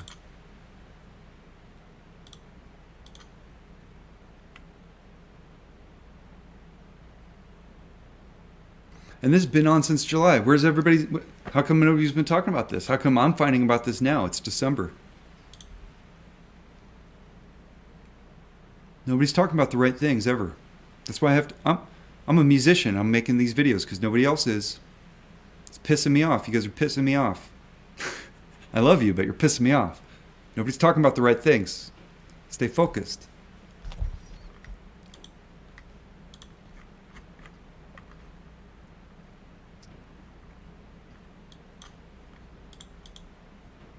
Innovative technologies, crypto, digital assets, they're just opening the gates here. Wholesale markets. Ooh, this might be a good breakdown. So this is the big bill. New regulatory architecture.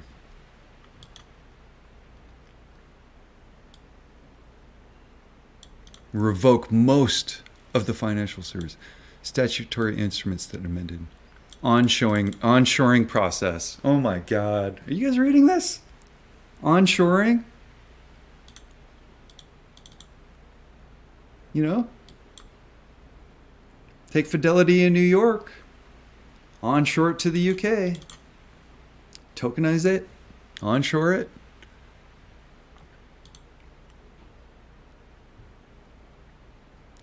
Regulatory accountability. Oh, we're not even accountable anymore. They don't want to go to prison. They don't want accountability. This is amazing stuff. This is historical.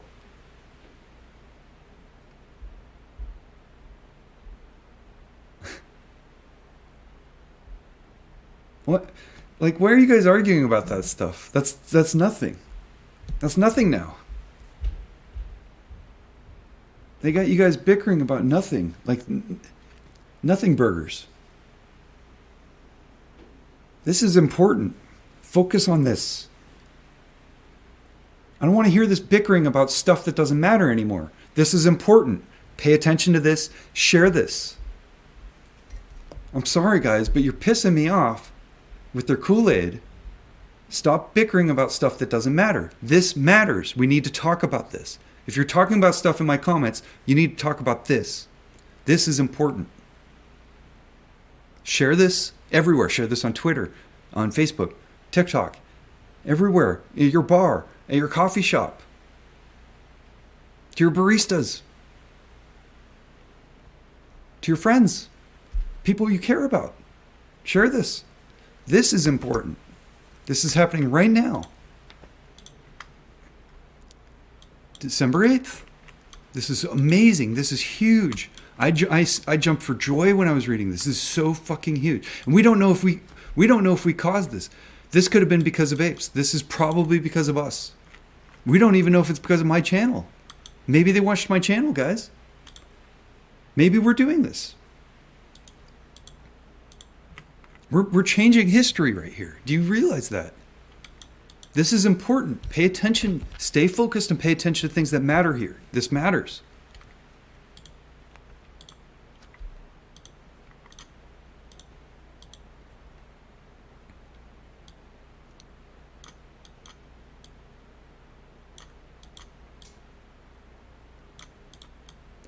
Accelerated Settlement Task Force. You guys know what that is. You know what that means. Accelerated settlement. T0. You know what that means now? It's on the SEC webpage.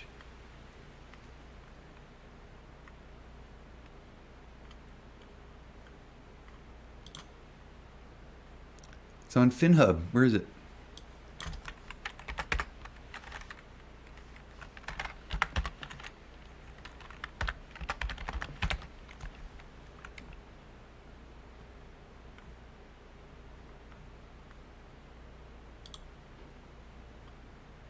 DVP. Non-DVP. Accelerated Settlement Task Force. Okay? That's what that is. Non-DVP. Non-delivery versus payment. Okay? So we caught them using wrapped tokenized assets. And they hold them. And then they're doing a delivery versus delivery system. And they're making counterfeit synthetics on any blockchain they want using a delivery versus delivery system. Okay, DTCC just did the T0 digital asset system on August 22nd, the day they issued APE. DTCC activated their digital assets. Okay, this isn't happenstance. This is important stuff. You guys talked about the DTCC and Seed & Co. We're getting them. We're getting them here. Maybe. Something's going on here. Okay? Non-DVP means this is non-delivery versus payment, right? You buy something on Fidelity, they deliver. Your payment goes through T2 later. Delivery versus payment. That creates a risk. So they're saying they're going to do a T0, right? And therefore, Robinhood would never get margin called and never take the buy button away. But we're finding out is they're kind of using that as an excuse to do something really, really creepy and do this delivery versus delivery. And I don't know, I need more eyes on that. But delivery versus delivery. Instant settlement. They can hold wrapped tokens over here without moving them. And you can do something on Solana or some other blockchain or whatever blockchain over here and use a delivery versus delivery system. It's instant. So they're saying they're fixing markets because it's T0, but we're realizing they're also doing it to make synthetic copies on any blockchain they want and sending it to the UK out of SEC's purview. Right, that's the word, purview? Isn't that crazy? We're uncovering stuff here, guys. This is amazing. Look at this. Legislation to implement wholesale markets review reforms.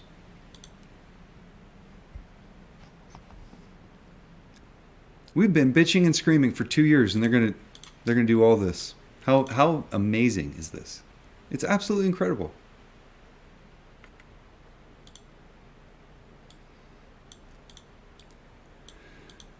Independent Investment Research Review, whatever that means.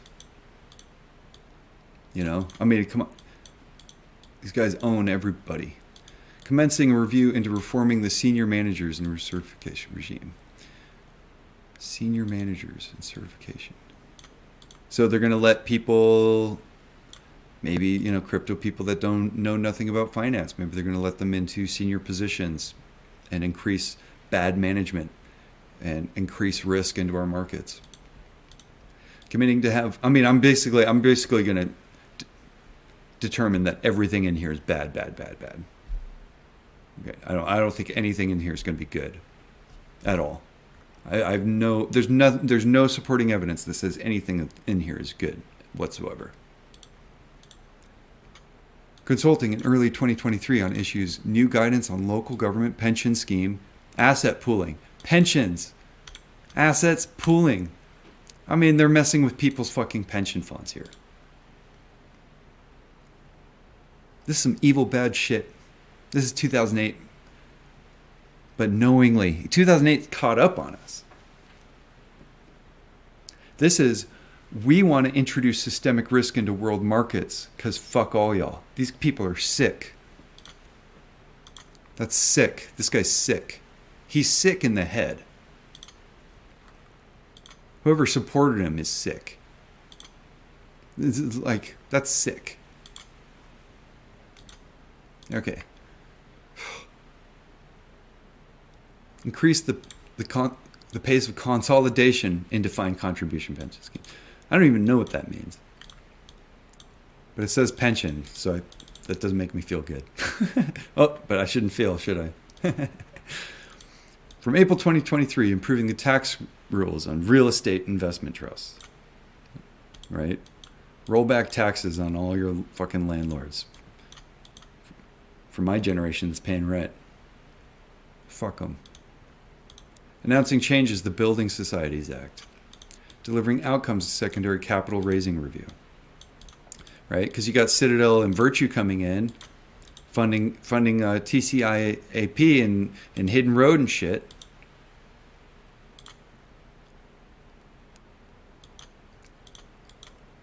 So they want that money. Consulting on reform to the VAT treatment fund management. Some sort of fund. I don't know what that is. There it is. Crypto, technology and innovation. Central bank digital currency, along with the Bank of England in the coming weeks. Not months, weeks. Response to the consultation expanding investment manager exemption. Investment manager exemption. To include crypto assets. How fucking scary is that? How fucking scary is this right now? We might be witnessing 2008 time, like, God, we don't know how big. Investor management exemption, including crypto assets.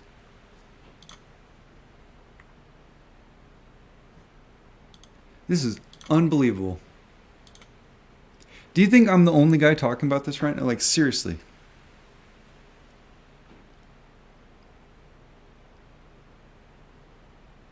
Yeah, I probably am. Is everybody talking about, like, I don't know, removing regulatory heads from office right now with a petition because they're angry? Is that what everybody else is talking about? FINRA? And signing petitions to remove Gary Gensler and FINRA people? Is that what they're talking about right now? We're over here doing important things. Well, they're all trying to, they might fuck everybody up. They might just fuck it all up. Won't they? What if they remove Gary before the 14th? How fucking convenient would that be? You see? This is important. Unbelievable.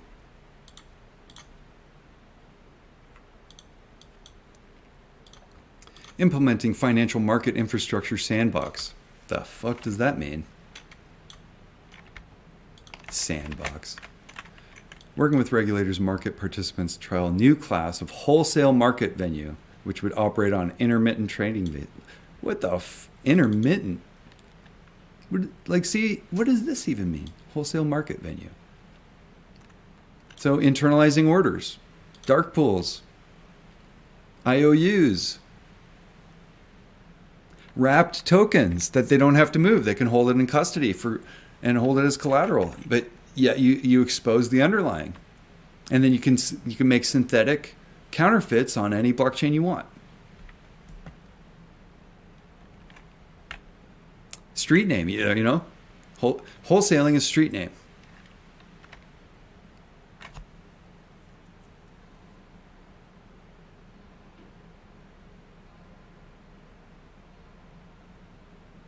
Yeah, psychological warfare. They actually hire brain people, specifically people that work with AI and machine learning, and then human emotion metrics and data. So they use Instanet to scan social media, and they get emotion metric that they can actually pump into a machine learning algorithm to get results and and data and metrics. How fucked up is that? And then Instant also not only combs it for data, but they insert bots and influence. Like, that's like James Bond villain shit, you know? Like, straight up. All this is like straight James Bond villain shit.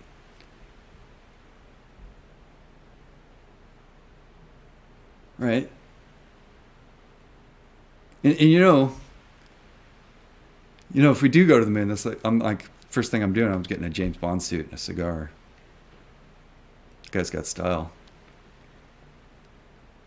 I'm wearing suits for the rest of my life. I'll have a nice clean shaved neck. And I'll be wearing suits every day.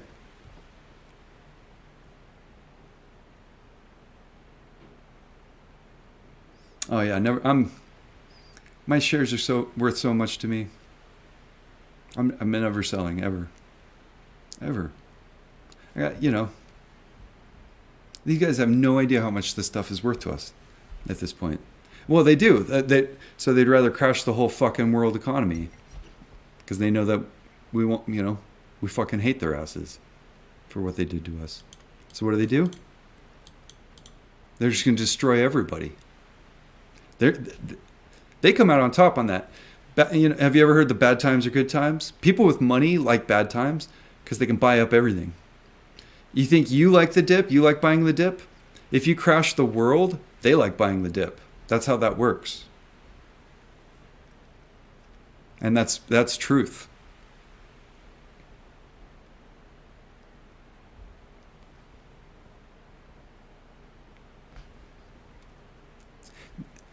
Reverse repo. That cash is safe. There's an article about 2008, right? So 2008 happened, and if they had their cash safe in 2008, they could have bought that fucking dip. So their cash is safe in reverse repo now. They're making interest. They get collateral. They get interest. They're washing their books. They don't have liability. They have collateral. Okay? You crash this fucking shit. All that cash comes out. They buy up the world. They buy up all the houses. They buy whatever the fuck they want. This is some evil, bad shit. Everybody needs to be talking about this. Everybody. This affects everybody. And you talk to people and they're like, oh, that's nice. That's not tolerable here. This isn't just nice. This is important.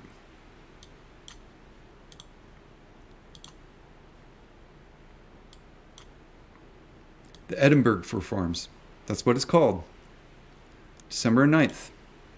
It was 2 days ago. 3 days ago. 2 days ago.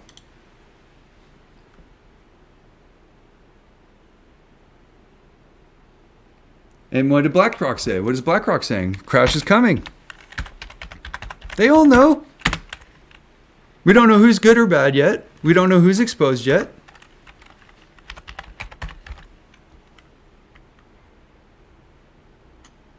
Market plunge. This is not 2008.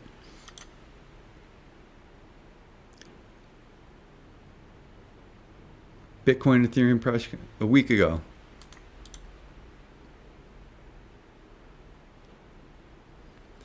Predicted a Bitcoin and Ethereum price crash. FTX collapse will flush out most crypto firms. A week ago. They know.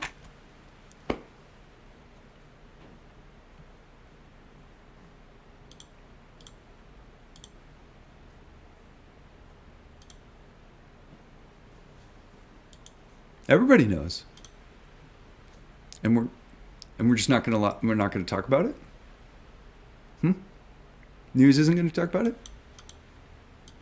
Are they going to talk about what? The weather? We're going to talk about what? FINRA? How FINRA made you angry? Huh? Is that what we're going to talk about? No, we're going to talk about this. This matters. This is important. Aren't we, apes? We're going to talk about important things. That's what we're here for. We're changing the world, apes.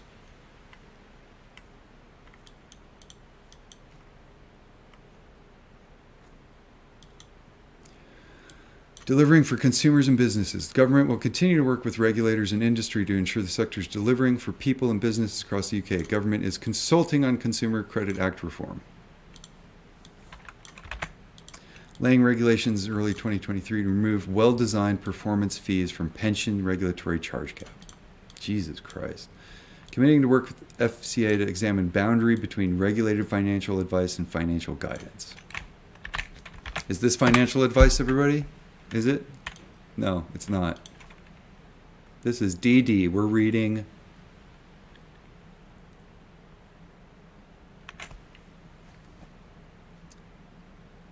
We're reading papers, aren't we? We're just learning here. We're just reading stuff.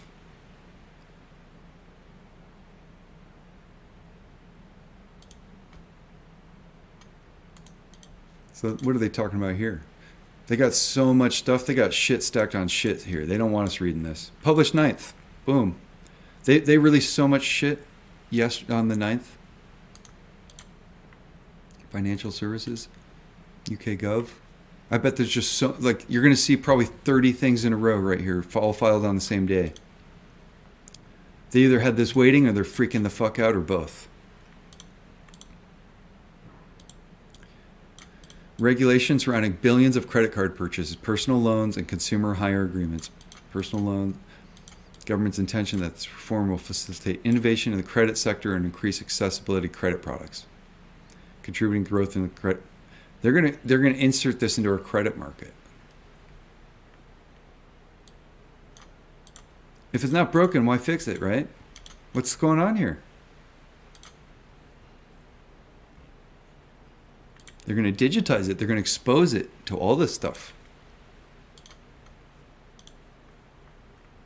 It's just absolutely unbelievable.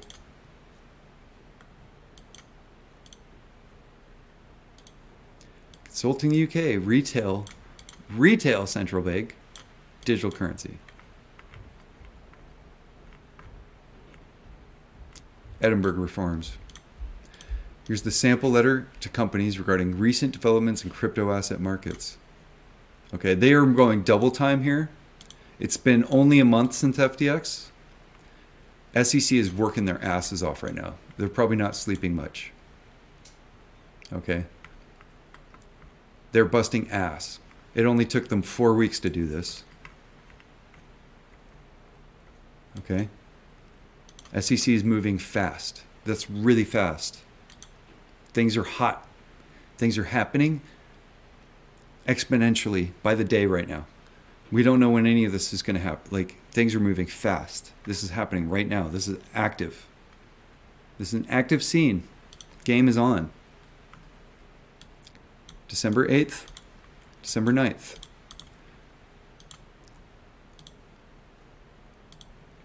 Here's the blockchain 8th.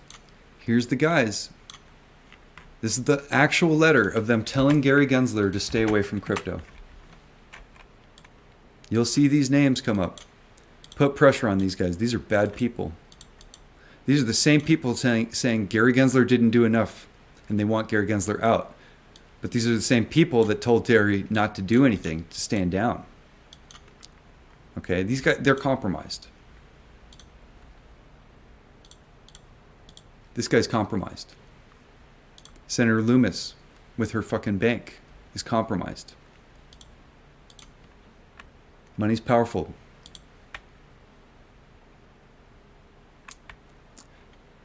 So you don't need to leave your house. You can stay on your couch. This is a non-violent activity. This is finance. We get to write people. We get to talk to people. That's democracy. We get to, we get to talk about this. Without without any punishment.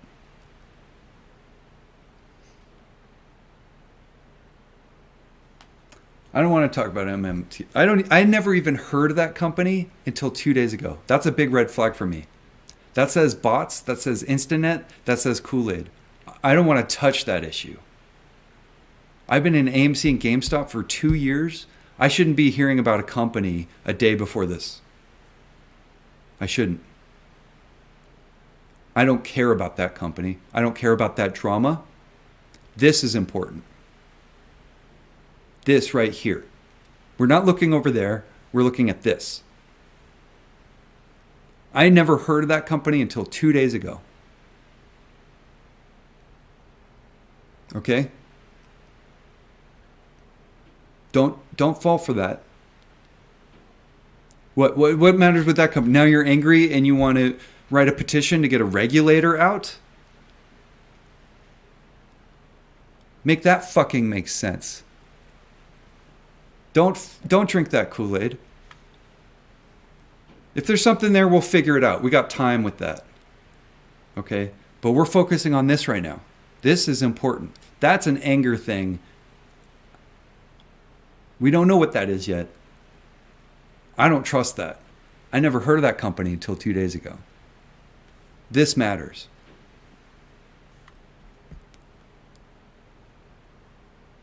That's great you own it. I never fucking heard of it.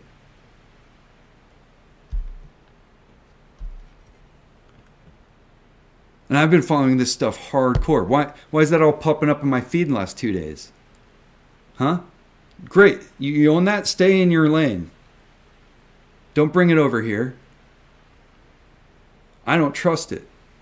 They want to remove regulators because of that. They want to remove Gary. And you guys just drink it up because you're angry. Anger. Just read some shit instead. How about that? How about reading and sharing data? Instead of getting angry and trying to remove regulators in under a week. How fucking stupid is that? Well, this happened yesterday. Get him out of office today. That's healthy. Seriously, like, bring your fucking anger down. You guys, like, there's even people talking about violence and like storming things. Like seriously? Seriously? What the hell is wrong with you? Why would you drink that Kool-Aid? Why would you do that? You're better than that. We're babes. We're better than that. Stick to DD. Stick to research. Stick to learning. Stick to holding people accountable. It's just absolute madness out. That's why I'm doing this. I didn't want to do this video. But nobody else is talking about this, are you? Looking over here. I'm angry. Ugh. No.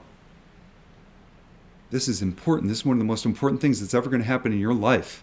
And you're going to miss it. Unbelievable. This is one of the most important things we've probably ever seen. And it's happening right now. And I'm probably the only person talking about it. This reporter gets it. Here's a reporter right here. Is it reckless to be relaxing financial measures at the minute? Are you effectively sowing the seeds of the next financial crash? You know? So, we went through this. We went through the list. Not in complete detail. On some of them we did. I wanted to see what the short reporting thing was. But the Edinburgh reforms needs detail. Needs some attention.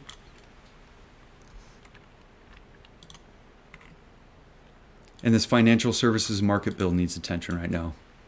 UK is up to some shit. Edinburgh reforms, finance services market bill. This needs attention. Everybody needs to be talking about this. They need to be talking about these in the UK. And we need to be talking about how fucking awesome the SEC is. Look how fucking awesome. This is fucking crazy. This is the best thing I've read. This is, if you guys watch my videos, this is the most exciting thing ever. Hedgies are fucked. Sincerely, SEC. This is a kick in the balls. This is endgame. This is like, you need to report to us. You need to tell the truth. And if you don't, you could go to prison. By law, they need to tell the truth. And this is requiring them to report activities around all of this stuff. And if they lie, and if these guys catch them lying, there's going to be some serious consequences. And then the next day, the UK tries to give them everything they need to bypass all this stuff. So it doesn't take a smooth brain to figure this out. It doesn't. That's super easy to figure out.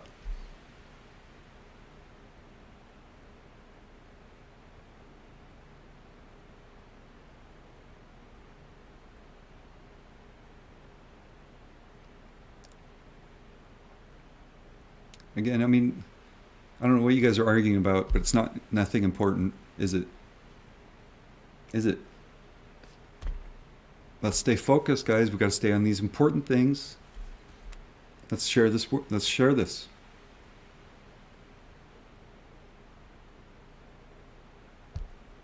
Third parties? Well, so like, so let's take Hidden Road. OTC, prime brokerage for digital assets. Okay. For both US and international counterparties. So they would be a third party. Okay.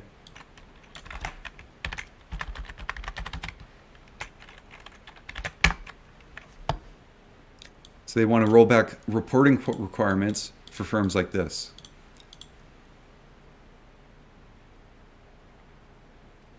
Here's a $50 million funding round for Hidden Road from Citadel Securities, including FTX, Coinbase, and there's more. This is my last video. We're gonna have to do research on who owns Hidden Road, who owns TPICAP, who do they own? These guys own Instanet. I think they own Hidden Road.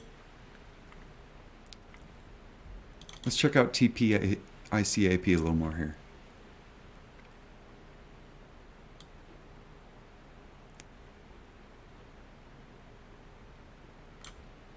It's $1 trillion in revenue in what, a year? That's normal.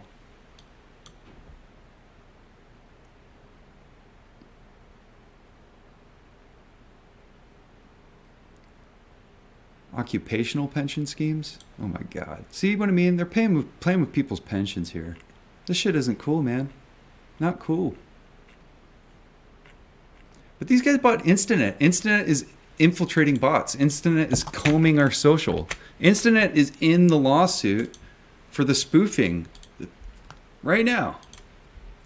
That bio firm that's suing Citadel and Virtue for spoofing, Instanet's in there. They're owned by TPICAP.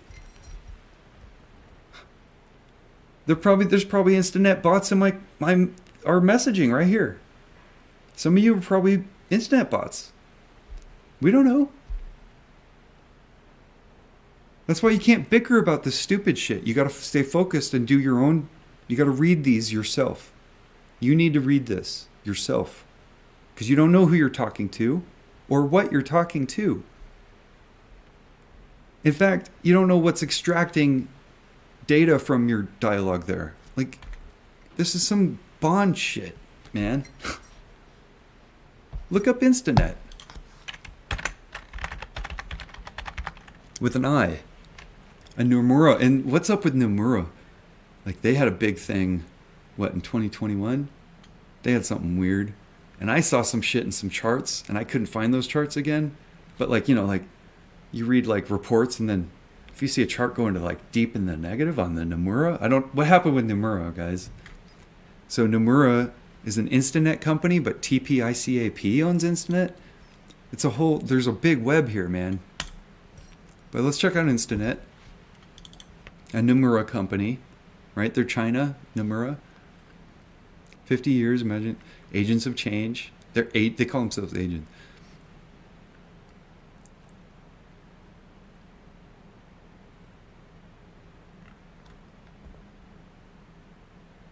Execution quality.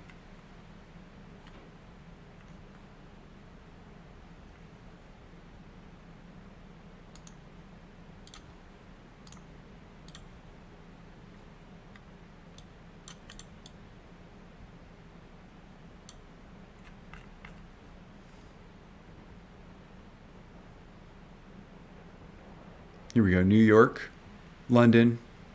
So right there.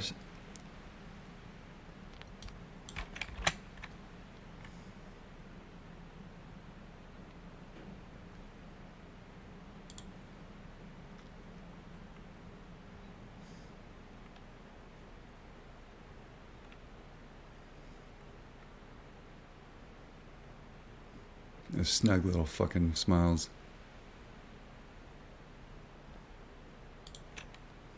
They need to.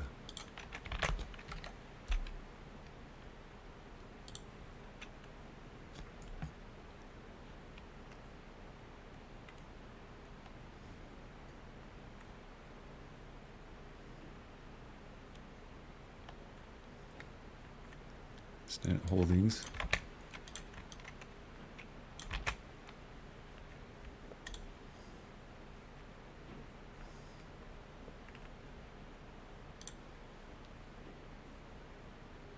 Yeah, right. So I think they're doing bypassing the SEC. I don't know. I feel like Delaware's a safe haven now. States are safe havens. Firm. Check out holdings. Yeah, well, they're not listed. Okay.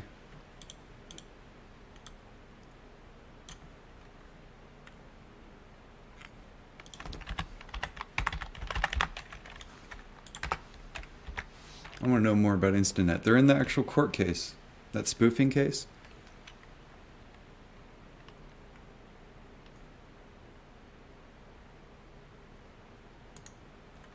Archive.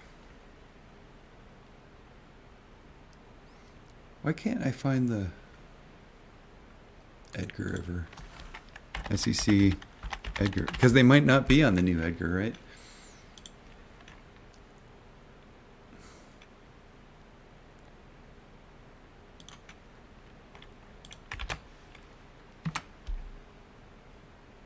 Nothing. They're not even registered. Here we go.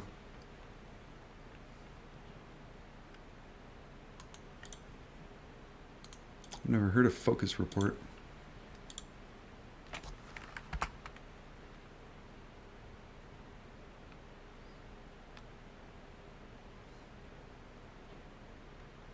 So they got a few.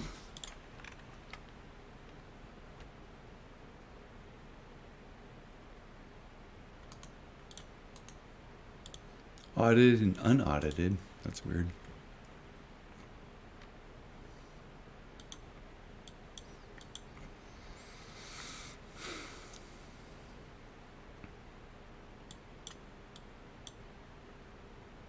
In thousands. So that's 4 million.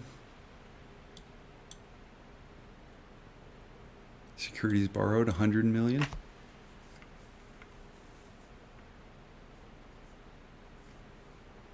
Yeah, look at that. It's a member of all these exchanges. Isn't that it? No, that's EDGX. Memex. Memex is one of the... You gotta worry about them. Isn't MEX the Bahamas?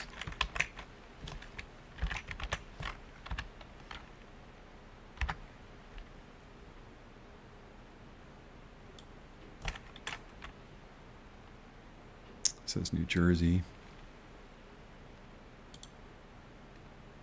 Miami.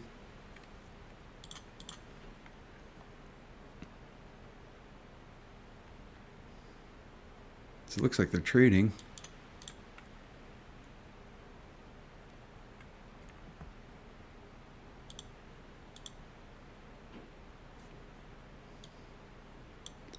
Original maturities of 3 months or less to be cash equivalents.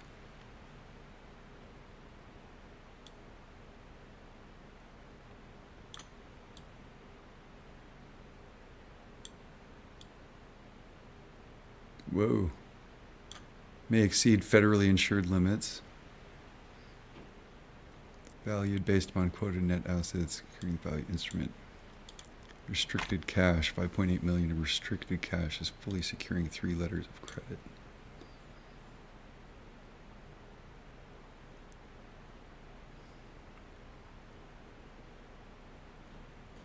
Securities borrowed and loaned.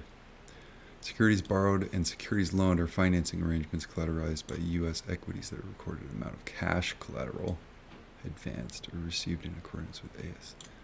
Transfers and servicing. Securities borrowed and securities loan transactions are used by the company to facilitate settlement process, where the company deposit cash in the lender or receive cash from the borrower. Cash and cash and cash. So if things are tokenized in custody without moving and you're dealing with cash, I don't know. The company also has securities borrowing and lending matched book business in which it borrows securities from one party and lends them to another party. The amount of collateral required to be deposited for securities borrowed is an amount generally in excess of fair value of the securities borrowed for securities loaned. And we know that they're using our tokenized assets as collateral to do this stuff. The securities loan, the company receives collateral in the form of cash that typically exceeds the fair value of securities loan. The company has established policies, procedures mitigating credit risk, securities borrowed, transactions, including reviewing, blah, blah, blah.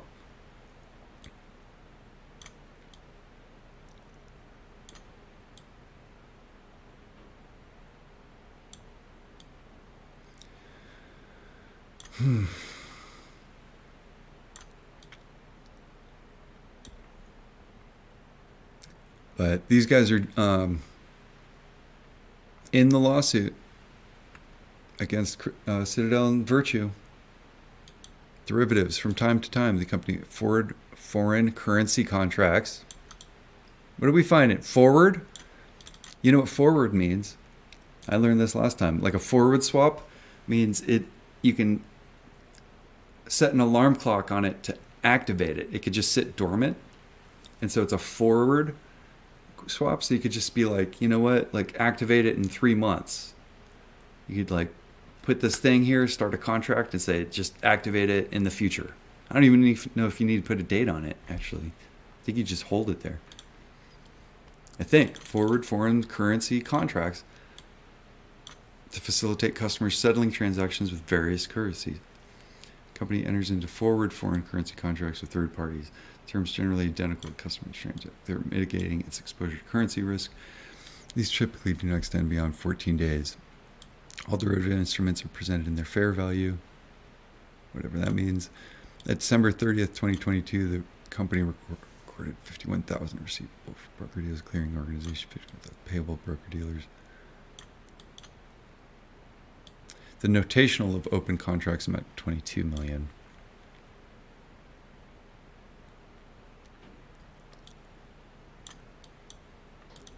Anyway, somebody knows how to read this stuff better than me. You can check it out.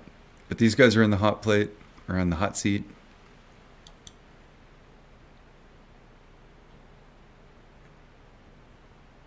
They're owned by this company who just did a contract and it got approved with Fidelity and UK regulators.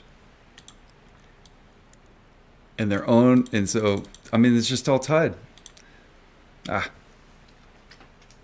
But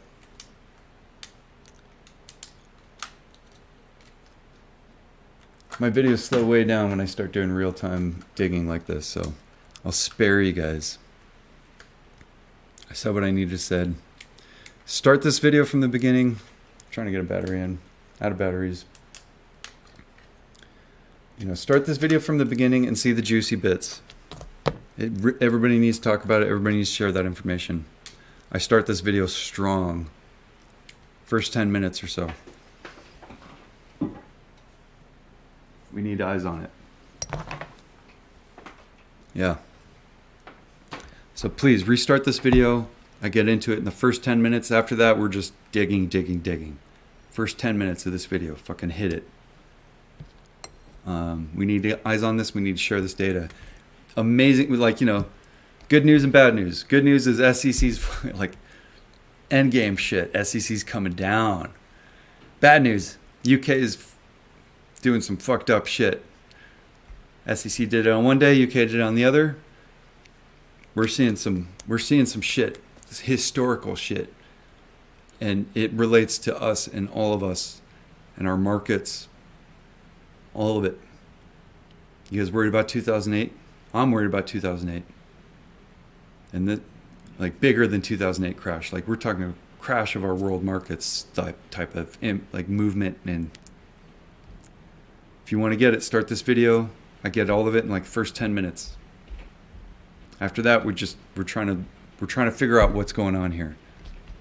So we need eyes on this. I'm gonna keep researching. If I see stuff, I didn't want to do this video, but this is big. Big, big. Good news and bad news, but none of this is over yet. Now this is the exciting time. This is exciting times. We're going to see a lot of misinformation. We're going to see a lot of people fighting to have control over regulatory power. Because there's some people that are going to want to... We saw this in 2008.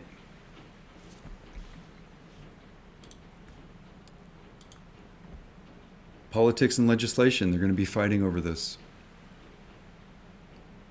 Where's my favorite Gary Gensler article? Where is it? I love it.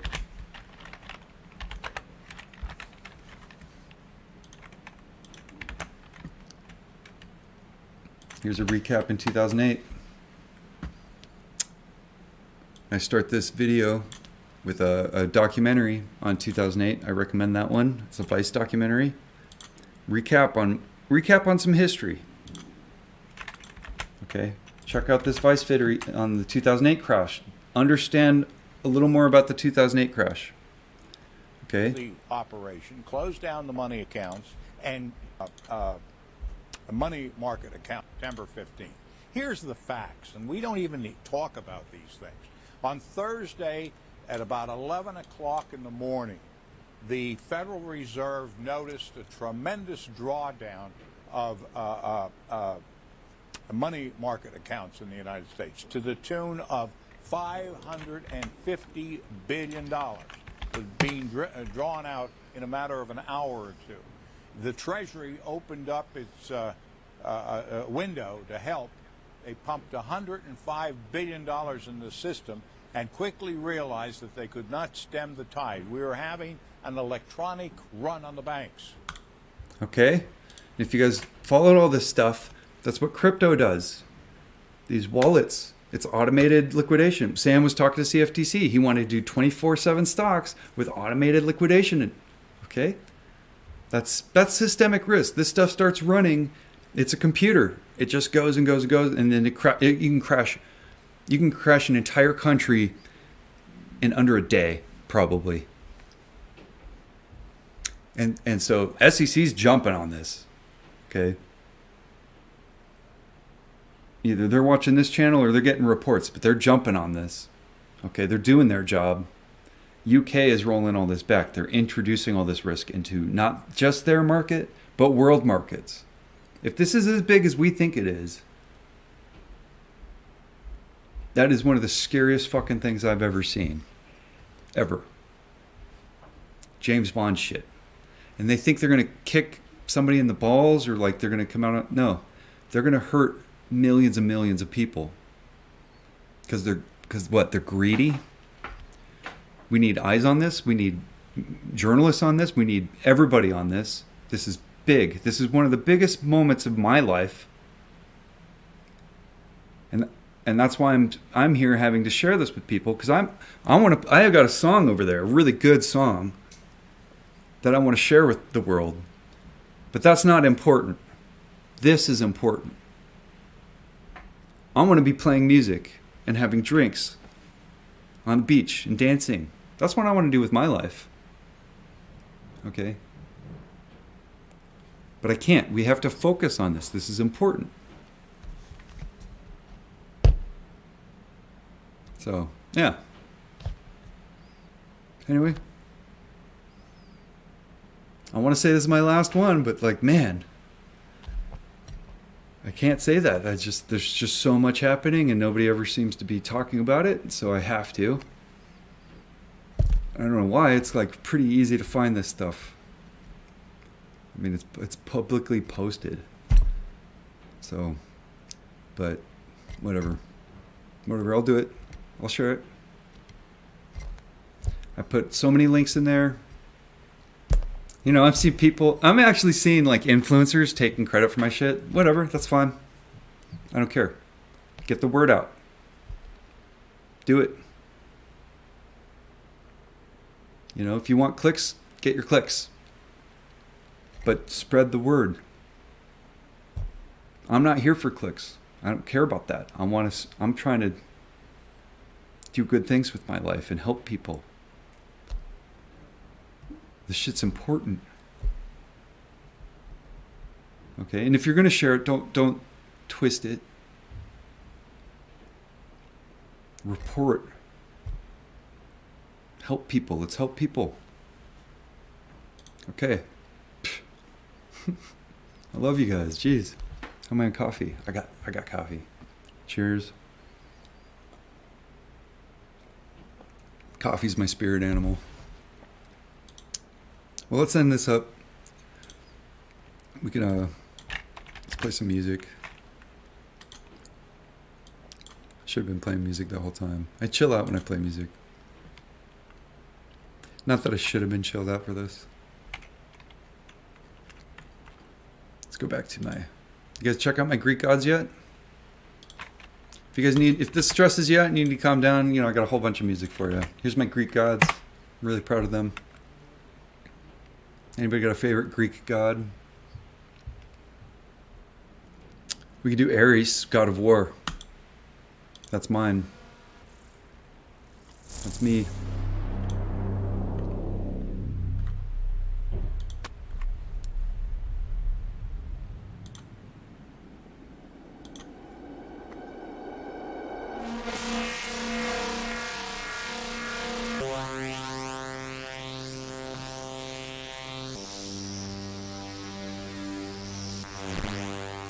Cheers, apes. I'll see you.